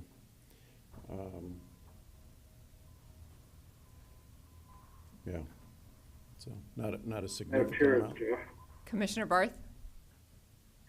So being on that board these days on the Conservation District, I know that in past years, we did give considerably more, and I would say that was probably 2010 or 12 that we cut them back. And I think 2000 actually was an increase from zero that we gave them for a year or two. And maybe the auditor's office could look up our budget from 2010 and see what we gave. But I think they're just trying to get back to where they were.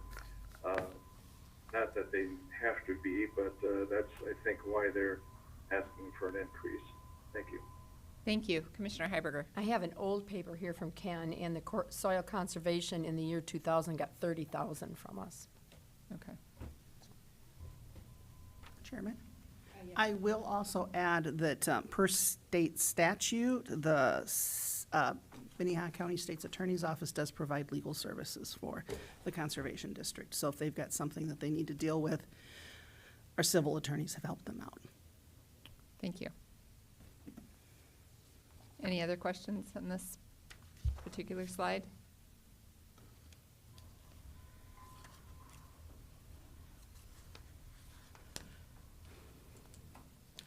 All right, thank you.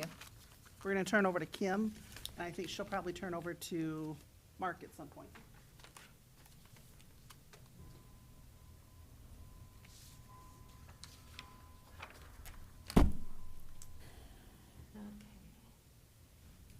So next, we're gonna take a look at our outstanding debt and our building fund. So this first graphic you're looking at is a schedule beginning in 2020 out into the future to 2037, showing what our debt level is with our existing bond issues. We currently are servicing debt out of two funds, one being the building fund and the other being the bond redemption fund. The bond redemption fund is basically an opt-out form of levy to service that debt. The debt in the building fund is just being paid by the existing property tax levy in place for our building fund. So in 2020, you can see the two categories of debt. The green bar represents those bond issues that are serviced in the bond redemption fund, and the orange bars are those bond issues serviced by the building fund. So in 2020, you can see there's about an equal share of debt in those two funds, just at 2.8 million in the debt in the bond redemption fund and about 3 million in the building fund. In 2021, you see some pretty, or for a total debt level, again, I'm gonna move Jeff. So there's a total debt level for the county of almost 5.9 million in 2020. In 2021, that debt service, I'm sorry, I misstated that. That's the total debt service, not the total debt level. We'll see that in the next slide. So our total debt service in 2020 is about 5.9 million. In 2021, that number is going to decline to 4.8 million. And we're gonna see an increase in the bond redemption fund. That's tied to our jail expansion bond series, where we're going from paying interest only in 2020 to we'll begin our principal payments on that debt in 2021. In the building fund, you'll see a significant decline, about $2.8 million. And that relates to two issues for the courthouse and CCC bonds. Those are being paid off by the building fund in 2020. And therefore, the ongoing debt service in the building fund declines to just under $250,000 a year. The next points at which our debt payments will change, they're all decreases, will be in 2026.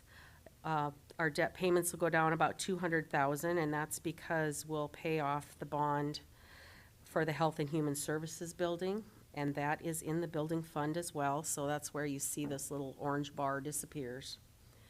And then in 2028, the courthouse addition that was in the bond fund, that will be paid off. That will decrease our debt by about $900,000. And then in 2031, the jail kitchen will be paid off in the bond fund. And so from 2031 through 2037, the only debt outstanding will be that for the jail expansion.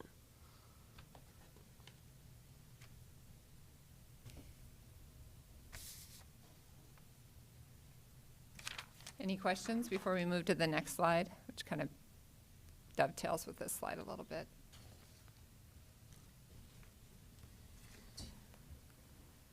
Okay. So, as you recall, we had an outside committee, a facilities task force, that came in and took a look at our facility needs. And as this next graphic comes from the report that they helped prepare for this board, and it illustrates for you what the bonding capacity would be in the building fund, and what without having any impact to our tax levy in the building fund. As you recall from the previous graph, our bond payments are going to go down by 2.8 million between this year and 2021. And so that frees up some cash in the building fund to take on some additional projects and address our capital needs. So this graph is giving you presenting for you three different scenarios of borrowing. The first being $10 million, the second $20 million, $30 million, and $40 million. And in all three examples, the green bars in the front are our existing debt, just under about $226,000. The blue bar would be the additional debt payments that would be assumed if we did these various levels of bonding. So if we borrowed $10 million, our payments would be $676,500. If we borrowed $40 million, our payments would be $2.7 million. And then all varying degrees of borrowing. Then the very last bar represents cash that would be available to do cash projects, just to pay cash as we go to do various capital projects. So if, with an additional $10 million of borrowing, there would be $3.6 million available annually in the building fund to do projects. Conversely, if $40 million were borrowed, we'd have only $1.6 million available annually to do cash projects. Historically, our cash projects have run about $1.5 million a year.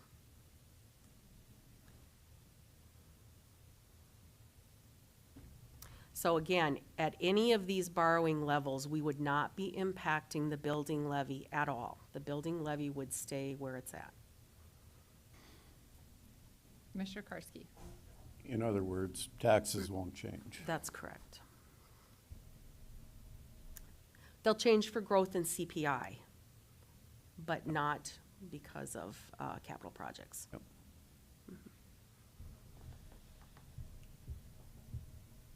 Questions? This was a good reminder for me because I had seen this slide back when we worked on this, and then it's hard for me to keep in my head. And so I appreciated the reminder. Sure. So if there are no questions on this, that's going to lead us into a discussion for our building fund budget. And Mark is going to go over the proposed project list we have for the building fund in 2021, excuse me.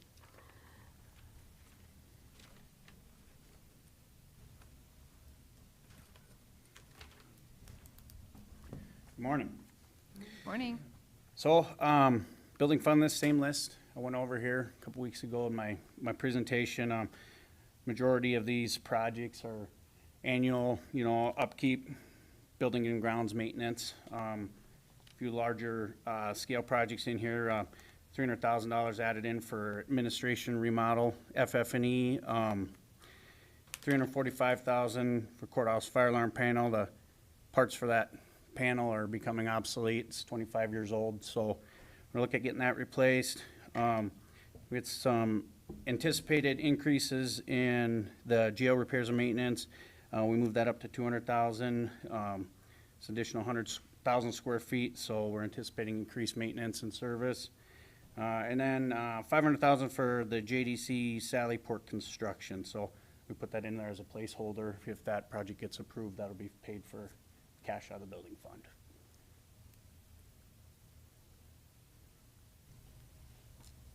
Are there any questions for me?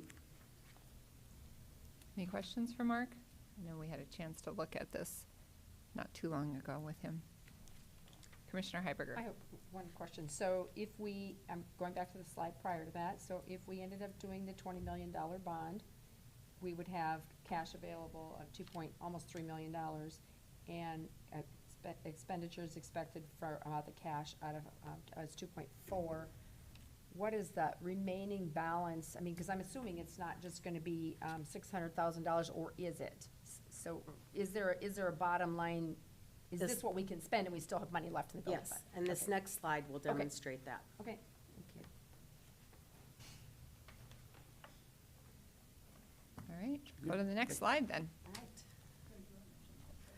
Yes, one other thing we do want to mention, looking at this, we've got the current year project list, but we also have a 3-year outlook. And if you notice in 2022, we're looking at significant expenditures in that year as well, $3.4 million. And that assumes a capital contribution to Metro for the new, it would go towards the training center that Metro would tentatively move to. That again is a preliminary number because as design work is currently underway to determine the costs of that facility.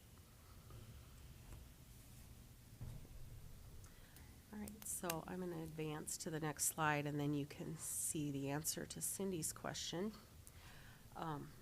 So this slide shows you where we're projecting our cash levels to be and what our budget assumption, and it also summarizes our budget assumptions for 2021. So let's focus just on the budget column first of all. So we're projecting revenues in the building fund of $4.5 million. That includes the growth in CPI increase in the building fund at the same rates we budgeted in the general fund. Then down in expenditures, let me turn my pointer on here. You'll see the $2.4 million in cash projects. That's the list that Mark just reviewed with you. Then we've built in a debt payment of $1,350,000 that assumes a new bond issue of $20 million to address other capital needs. Then we'll have principal and interest on our existing debt and just some administrative fees, trust administrative fees for that debt. So we would project total expenses of $3.9 million, almost $4 million, and a budgeted surplus of $546,000. We're estimating we will end 2020 with about $2 million in the building fund, bringing us to an ending cash balance in the building fund of $2.6 million. Then looking ahead into 2022, revenues are built into this with a 3% increase that approximates what we are seeing for 2021. That may be a little aggressive depending on what CPI is, but it's going to be within $100,000 probably of. But here's where we see that the larger cash project number, which includes $2 million for Metro, that $3.4 million. We've got the debt service on a $20 million bond, and then the other debt payments and administrative fees.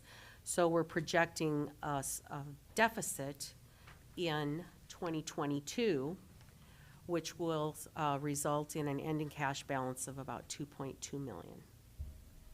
Then looking ahead, you'll see that our cash balance is projected to increase in 2023 and 4 to levels of $3.7 million and $5.8 million.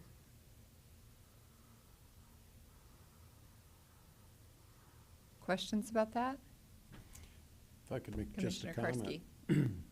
The new bond issue at 20 million, I mean, right now, we're projecting 10 to 30 or whatever. We really don't know until we're done with all the projects we have going on, figuring out what it's going to be. It could be 18 million, it could be 23 million. Mm-hmm. So Correct. Just as a caution, I hope nobody's thinking that 20 million is the magic number. It could be more, it could be less. So Correct. we just kind of, but I think it's important when you look at our ending cash in our building fund that we be prudent and we actually bond for capital projects that have a 20-year minimum life cycle that we can extend out, and it makes sense to bond for those things and pay cash for the shorter term stuff. So we will have in our ending cash probably more than, in my estimation, than what we really need to carry over.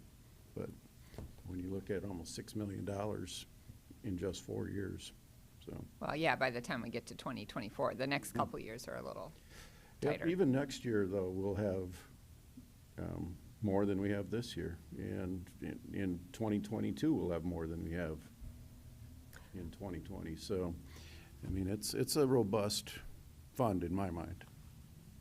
It is a positive outlook. However, keep in mind that there are some crowding issues in the courthouse that will probably need to be addressed in the short term 3 to 5 year time span. So fortunately, it looks like we will have cash availability to be able to address some of those issues too. Yeah, to be able to leverage the cash available possibly through bonding so that we have cash for those projects. Right. Other questions? We haven't talked a lot about it, but, we are at least in a favorable market for us to be able to bond and get debt, and we'll be having more conversations about that, so. It's the good side to the fact that we only get 0.2 on our CDs right now, so. Right. Okay. So if there are not any other questions about building fund, Any other questions? Commissioner Benega? See a question brewing on your face. Yeah, it is. Where did Chiller where did that end up at? that's included in the $20 million project list. Okay.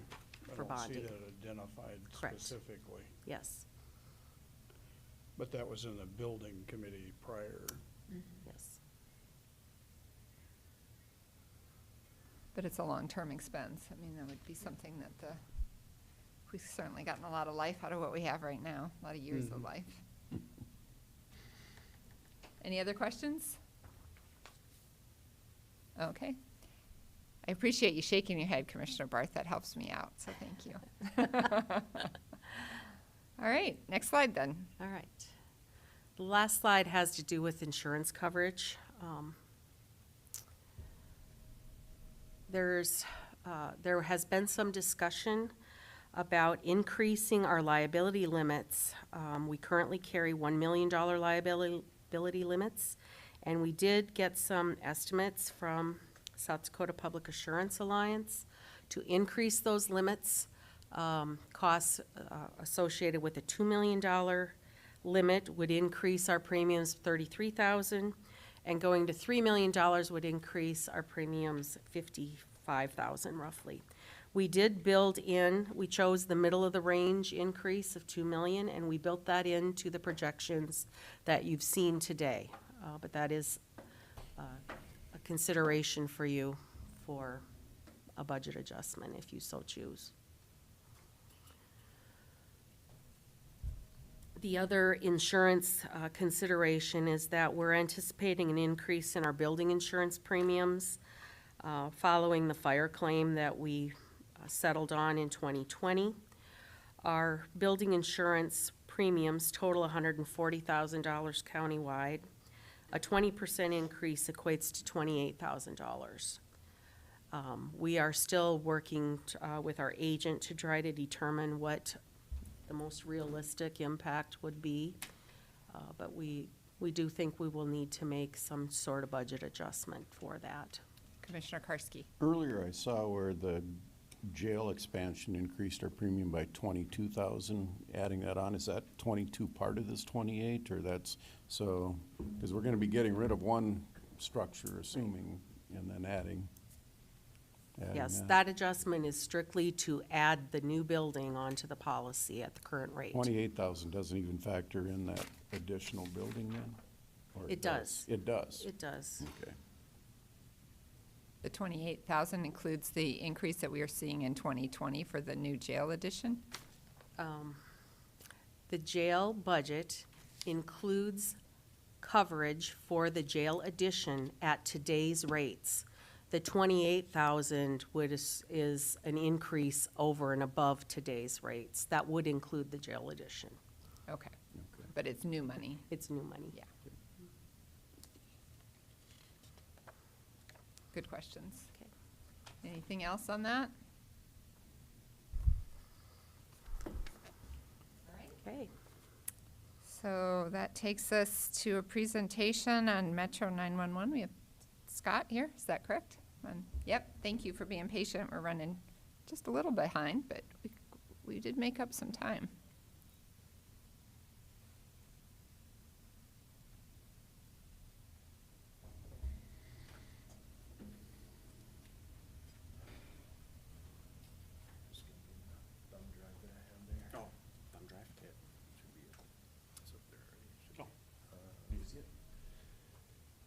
Carol, before you run out, do we have any slides for Scott?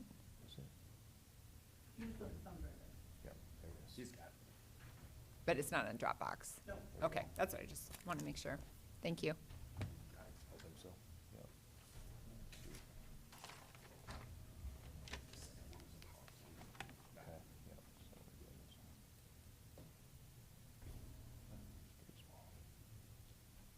While Scott's working on that, I can tell the other commissioners that I had texted DJ about the highway attenuator, however you say that word, and I have a picture of it if anybody wants to see it, but it's a safety device that it's a trailer they pull behind when they're doing work on the roads and things that has directional arrows, and so that's what it is. It's for safety purposes.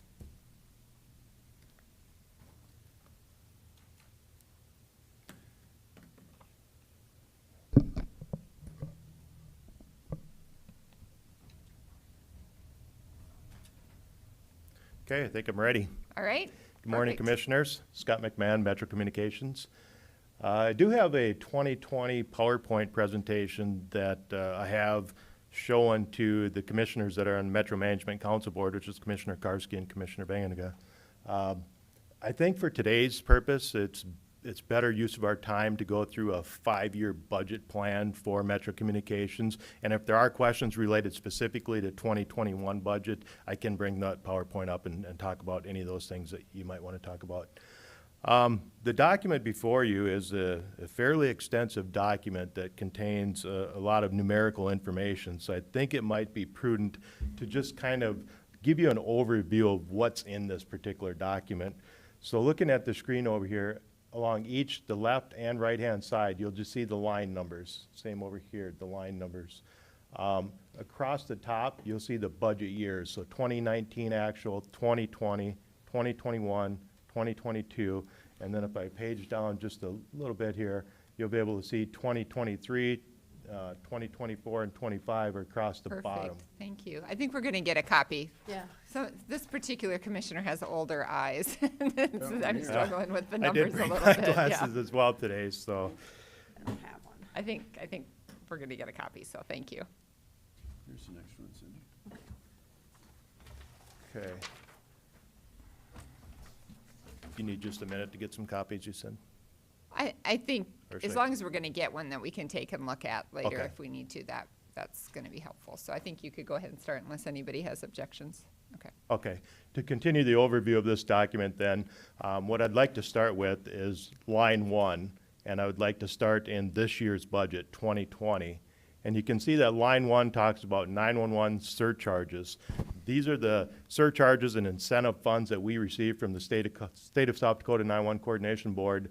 And this year, that number is $2,656,866. Right next to that, you'll see a percentage change, 1.5%. Unfortunately, with surcharges in this state, PSAPs are having to deal with that difficulty of only seeing a minor increase in percentage changes each year. As a matter of fact, if you look ahead to 2021 and 2022, it's only a 1% increase. We actually had to drop that from 1.5 to 1 because of the fact that we're just not seeing much for growth in the line counts that make up the surcharges. As we have people listening, can you just explain what a PSAP is? 'Cause Sure. sometimes- I apologize. The PSAP is a public safety answering point. We have 28 of those in the state of South Dakota, and those are commonly referred to as 911 centers. We do not only 911 business, but administrative calls as well, usually for police and sheriff's departments. So again, in looking at 2020 budget, line 1, with the PSAP revenue, that equals about 51.4% of our budget right now today. But as you look ahead, that number is going to decrease, especially if you look in the 2022 column, it's 48.3% of our budget. So that would tell you that if there isn't any growth in the PSAP funds, that number is going to decline as our costs increase, and unfortunately, we're going to need more local support. There are some things that we can do to try and keep the local support level at a minimum, which is, of course, operational operationally, we can make some changes. We're also trying to establish partnerships. Partnerships is one way that we'll be able to try and keep the local support down. So looking at line 2, which line 2 and 3, which talks about city and county support, if I move you over to the 2020 adopted budget on line 2 and 3, you'll see that there was a 25% increase in this year's budget for what the city and the county each contribute. For the city, that was about a $269,000 increase, and for the county, it was an $89,911 increase, which puts today's support for the county at $449,557. I'd like to move to column or budget year 2021, same line numbers, 2 and 3. You'll see again, we're asking for a 25% increase in 2021. As a result, that'll increase the city's contribution to increase it by $337,168, and for the county, you'll see an increase of $112,389. Before I get into justification for why we're asking for a 25% increase in a 2-year time frame, I'd like to go ahead and just look at the continuing years. So if we look at 2022, again, line 2 and 3, you'll see the county and city, we're asking for a 15% increase in support from each agency or each government entity. And for the county, that'd be $84,292 increase in 2022. Now, if we drop down to budget years 2023 through 25, which is at the bottom of the page, again, I'd like to point out in 2023, we're asking for a 13% increase from both the city and county. And in 2024, it'd be a 9% increase, and in 2025, an additional 9% increase from city and county government. So by 2025, you can see that the Minnehaha County's request would be $867,609 for a contribution, again, from Minnehaha County. So now I'd like to go back and just give you some justification as to why you're seeing a 100% increase in a matter of a 5-year time frame.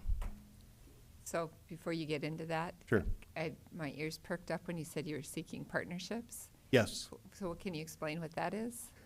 Well, I've reached out to the state government to see if there's some partnerships that we might be able to establish there with state radio communications. State radio does have partnerships with Rapid City or Pennington County 911, and they also have a partnership with PEER, which is Central Communications. So it seems like there might be an opportunity here in the southeast part of the state to form a partnership with the state of South Dakota for communications for basically all departments, everything from highway patrol to game fish and parks, DOT, whatever it might be. And do those partnerships translate into less dollars required from us for funding? That's what I was trying to figure out. Yes, well, Okay. that's the hope. I'm not looking to take on more workload and spend more dollars to make that happen. Instead, what I'm looking for is a partnership that would increase our workload with a minimum amount of staffing, and at the same time, the revenue will cover any increased costs we have and hopefully bring in a little additional revenue beyond our cost. Commissioner Heiberger. When you're talking about partnerships, and I don't sit on the 911 board, so I'm going to throw out a question that's maybe the elephant in the room. We Sure. have 28 PSAPs. Why in the world cannot the state come together and work together as a unit and get rid of a lot of these? Because you'd save a ton of money, and this is taxpayer dollars. Like I said, I'm throwing out the elephant in the room because I don't think this is right, and I don't know who's supposed to be having this conversation. It's not our fault that we have 28, but there's got to be a way to solve this issue. I couldn't agree with you more. I've been in the position where I've had the opportunity to bring county governments together and bring 6 counties into one 911 center. Every time you do that, it's cost savings for the state, really, because if you bring 6 counties into one center, you're only buying one set of equipment. So in this last upgrade, it would have been maybe $400,000. That would have had to have been spent at all 6 counties. Instead, it was spent at one county. To serve all 6 counties 24 hours a day, you'd need about 36 staff. Instead, this particular county I'm talking about has 15 staff. So that's a prime example of what you just mentioned, Commissioner Heiberger, on how dollars can be saved.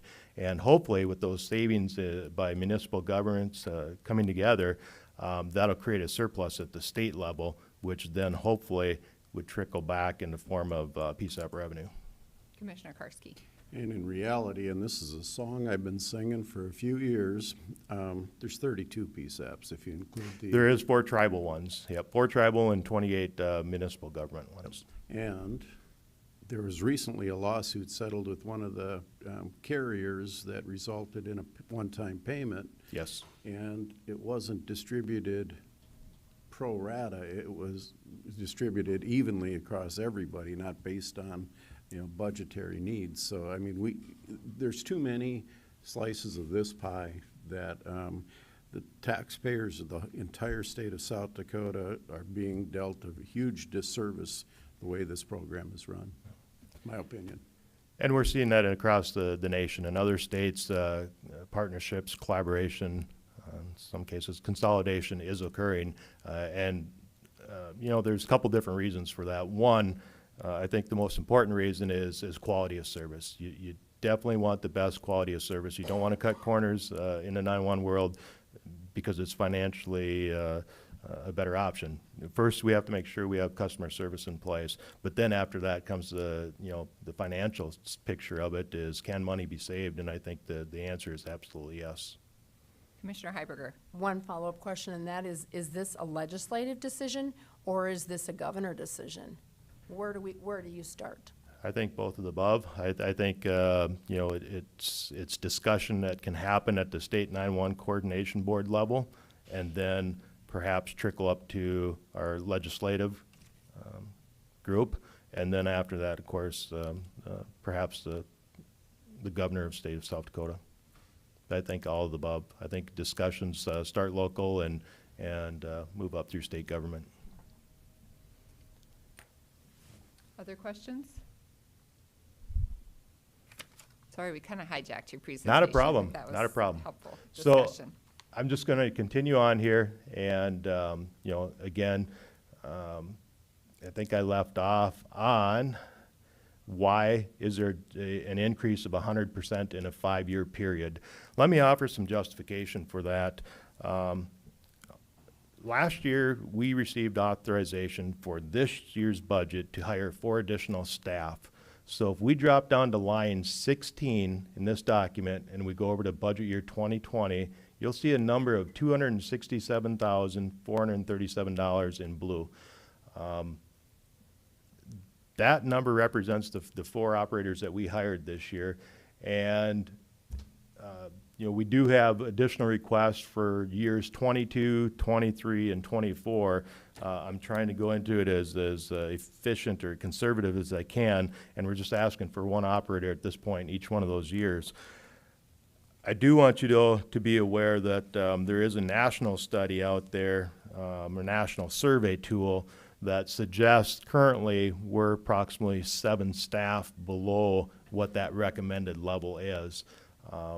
So that's just something to keep in mind. I want you to also know that 87% of our budget is personnel related. So that only leaves 13% to cover contracts, to cover facilities, to cover anything other than personnel. It only leaves us 13%. So we are a very efficient organization in that regards. We do get support from the state with the telephone system. As a matter of fact, the state has taken ownership of the 911 telephone system, and the last upgrade we didn't have to pay anything for. I'm hopeful that going into the future, that'll continue to happen, that the state will take ownership of the telephone system.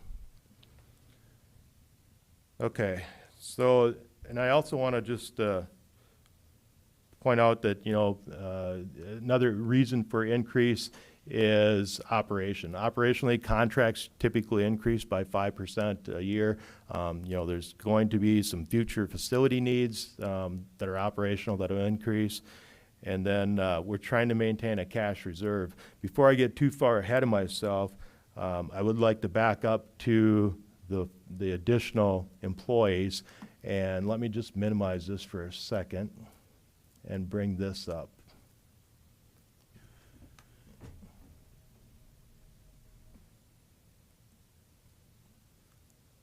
So one thing I'm trying to do is for the 2021 budget is get an increase of $73,000, which is the equivalent of one full-time employee, but I want to use that for temporary staffing. And what you see is a chart of the total number of hours that we have used for temporary staffing from September through May of this year. And the $73,000 that I was referencing, out of all these hours that are added up here, I think there's about 1,600 hours. We would have spent $38,000 in temporary staffing. So what I'm saying here is that temporary staffing is a very good buy for us. We can get more hours per dollar out of temporary staffing than what we can in FTE. So I just want you to be aware of how many hours we're actually using our temporary staff. Right now we have 4, but there's always times where somebody leaves the workplace because of a change in their family environment, whatever it might be, and we've invested just a ton of time and effort into those employees, and we hate to see them leave the agency and not have an opportunity to contribute into the future in some shape or form. So temporary salaries will allow us to do that. They'll allow us to retain employees that might only be able to work on a temporary basis. So when you say temporary staff, you're talking part-time, people that are working for you part-time? I'm This talking- is not overtime hours. Yeah, right. We have the classification of temporary, part-time, and then full-time. Our temporary staff does not include any benefits, and that's what we currently have. We currently don't have any part-time staff. Everybody's temporary without benefits. Commissioner Heiberger? It'd be kind of like the hospital's PRN staff. It's like if I need somebody I can pull out of this pool. Yes. Yep. And it's been like I say, it's been a very good tool for us to be able to cover some hours. So. And like I say, we're using them for vacation leave, sick leave, supervisors opt to council so that they can do supervisory work that's not necessarily done on the floor, training, shift meetings, extra staffing. So we're really getting good bang for a buck there. Okay, let me go back to, oops.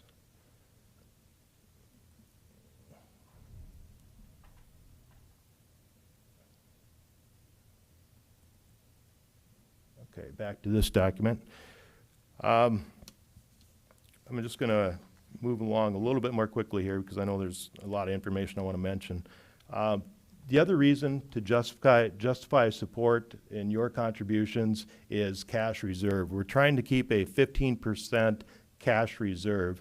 So if you look at, let me page down here just a little bit.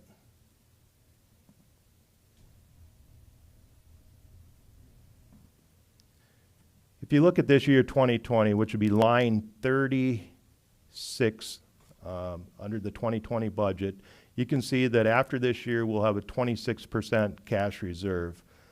As you go to 2021, 25%, 2022 at 23%, and then if you drop down to line 48 across the bottom of your page, you'll see in 2023 there's a 22% cash reserve, 2024 at 20%, and then by 2025 a 19%. So just above that 15% cash reserve that we're trying to maintain. So that's another reason to ask for the additional support.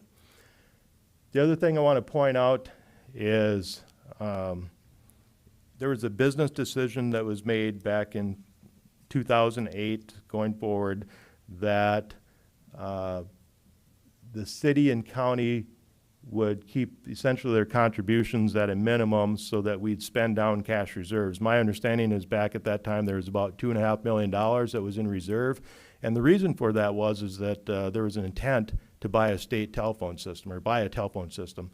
Instead, what happened is the state ended up buying the telephone system, so as a city and county government, the business decision was made to spend that down, spend that reserve down. So over the years, let me just pull up a chart here.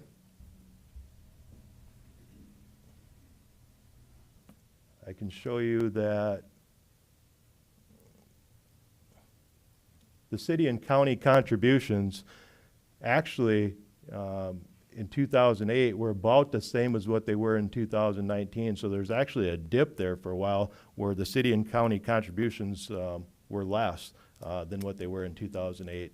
And that happened in around that 2013, 2014 timeframe. So what we're doing today is necessary to keep us moving forward because of this period where you didn't maybe put in a 3% increase every year for the last 10 years. Instead, there was less contribution. So moving forward, we just need to make sure we stay caught up on that. The other thing, like I said, we talked about staffing. Staffing from 2008 to 2019, we increased by only three staff. Currently today, there's one operator per every 5,030 persons in our service area. The recommendation from this national survey tool that I spoke of says we should be at about one operator per every 4,400 people. So that's how they're saying we're about 7 communication operators short.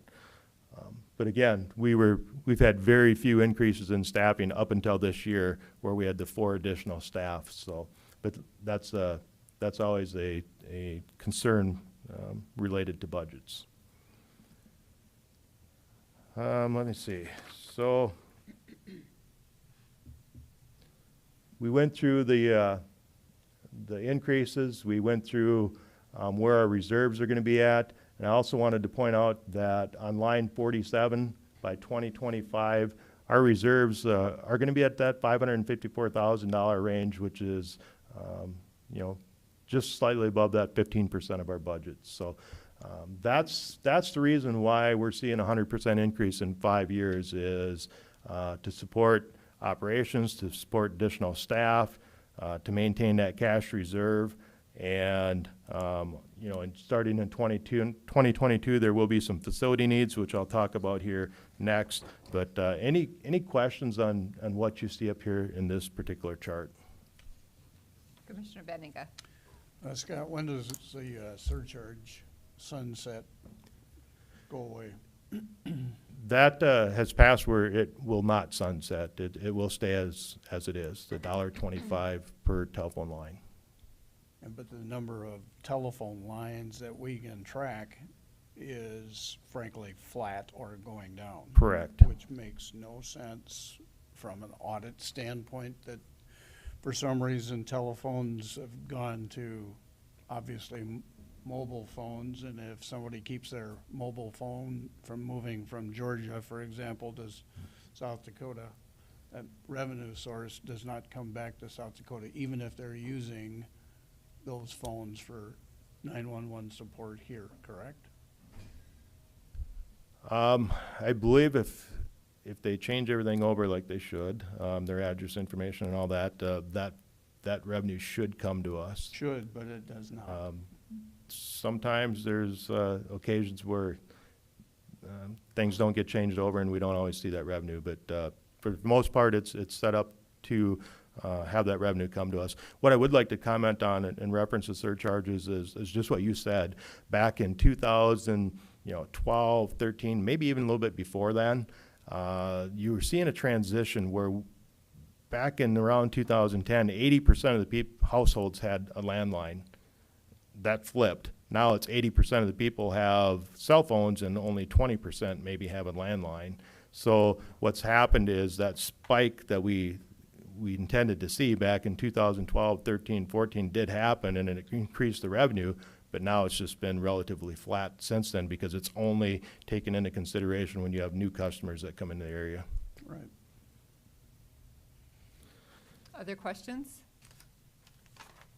Okay, if not, I'd like to just move in quickly and have a little bit of discussion on the police fire training facility.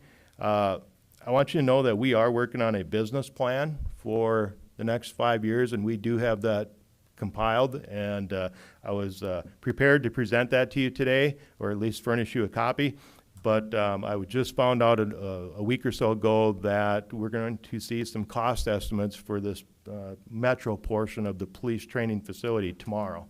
So I didn't want to give it to you today and then have new information come tomorrow, but I'm promising you that hopefully by the end of the week we'll be able to get that document to you. And what that document will do, the 5-year business plan, is it'll highlight what we talked about up in this chart, as well as some of the other concerns about what type of equipment's going to be needed, what type of maintenance facility, how will that impact our budget going forward? So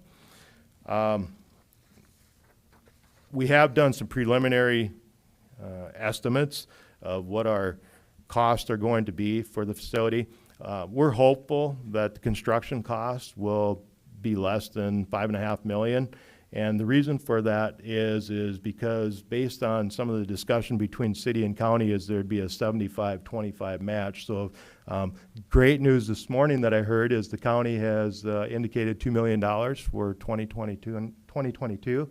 And that's great news. Yeah, I was gonna say, don't count on that. Forecast. Those are forecasts, but that's still great news to hear. It's in the forecast anyway for 2022. And the city, you know, if they match that by the 75%, that's $6 million. So if construction costs would happen to come in at less than $5.5 million, we've already identified a need for $2.5 million worth of equipment. So, for example, radio equipment, not a cheap area at all. It's going to cost about $1.7 million to outfit this new facility with radio equipment. A communications tower, we're looking at over $200,000 for that. Workstation consoles, the consoles that each operator sits at, for 20 of those, it's going to be around $400,000. Maybe you could mention why it is you're not just planning to move what you have over Yes. to the new place. Great question, great point. We need to buy everything new in this new facility because we want to leave our current facility completely redundant, completely as a backup. That's not uncommon at all to have that. Matter of fact, in this state, Pennington County has a completely redundant backup center, and I know Watertown has a backup center, but not as many councils as what they normally operate with, which is where we're at today. We have a backup center. It's just that we only have 6 councils, and typically we need at least 10 on a daily basis, so it puts us 4 short. What this will do, if we leave our current facility as is, it will give us the option to move from the new site if we have to, if there's some type of a fiber cut, whatever it might be, to move back to the old site and be fully operational. It'll also give us another site to work out of in case we get 2 foot of snow and we can't get to the primary center or the new facility. We could still have a report to workstation here. It also gives us an overcapacity type situation where if the new center, we have every council being used because of some natural disaster, whatever it might be, we'll have additional councils here to use. So it's really going to put us in a great position for redundancy and capability. Commissioner Karski. Scott, going back to the prior conversation, when we kind of went off on a tangent, we don't need 28 backup facilities in the state either. Could this backup facility be the backup for any other of the 28 PSAPs in the state? It could, and that's what Next Gen 911, that's one of the main elements of Next Gen 911 is to have what's called policy routing. So with that, because we're now in an IP network situation, everybody in the state except for Metro is currently on that policy routing where if we don't pick up a call within 20 seconds, 30 seconds, whatever that timer is set at, that call will roll over to another PSAP. Eventually, when we are on that system with Metro, if we don't answer that call within a designated amount of time, it'll go to Lincoln County. The next one after that will go to Pier, Central Communications. The next one after that will go to Watertown. The problem is when you have a large facility like Metro, if we start rolling calls over to those other centers, we could inundate them very easily because they just don't have the staff to be able to deal with the sheer volume of calls that we might send them. We've had some incidents, the tornado, where we answered 600 and some calls in a matter of a few hours.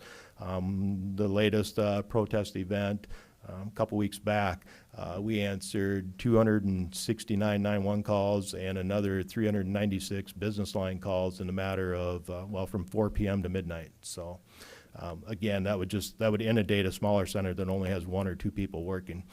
Some other issues with it is getting the call back to us. So if a call rolls from Metro over to Watertown or Pier, how do they get that information back to us? And that's some of the things we're working through is through CAD, through just plain old telephone system picking up and calling us back. But if we're already inundated, we may not answer that business line because we have other 911 lines coming in. So there's just some details that need to be worked out. You can answer the call, but if you have nobody to send out on it, what And good is it? That's the problem. If it rolls to Watertown or Pier, they don't have any way to page out our fire department. They don't have any way to page out our EMS. So until some of those radio developments happen, where everybody's on like a statewide radio system, which does exist today, but until that all happens, the policy routing isn't exactly 100% foolproof. Okay, back to the facility. So I went through some of those projects that would need to be done, about $2.5 million worth of equipment. But also there's going to be some annual recurring costs, and I just wanted to cover those quickly with you. We have visited with the city. They have given their stamp approval on this chart that's up there on the screen. But also we've had some discussions about what would be expected of Metro for this new facility. And we're talking about $40,000 in janitorial support, $60,000 for shared utilities, and then we're going to have some additional expenses of our own because we're now taking care of 2 facilities for like broadband, for Motorola support. We're looking at about $42,000 additional in maintenance contracts for Motorola.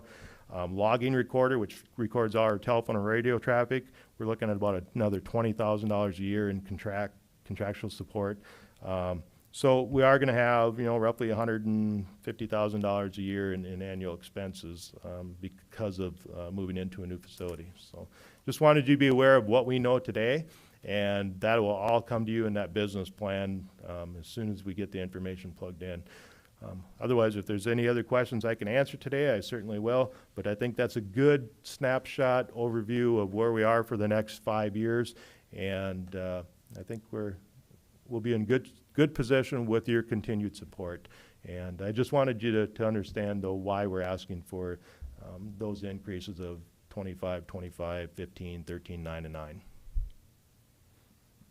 Well, we appreciate your time today. I mean, obviously, those are kind of eye-popping numbers, and you weren't here earlier, but our revenue increases don't track those expense increases. And so, but at the same time, I would say that I think if you ask any citizen of Minnehaha County, they would view your services as very high priorities for them. I know we had a fire start out in our neighborhood yesterday, and without your services, we wouldn't have gotten the first responders there so quickly to handle it. And so all of us are utilizing these or want to be able to utilize them if they are needed. And so it's just a question of figuring out how to pay for it. Well, thank you. We're glad to serve the public, and the public relies upon us to be there in a time of an emergency, and we're there to meet that need. So appreciate your support in helping us. Thank you. Thank you. All right, so that takes us to the end of our agenda for this morning. So we will take a break until 1 p.m. and we will be back for more fun at 1 p.m. today. So thank you, everyone.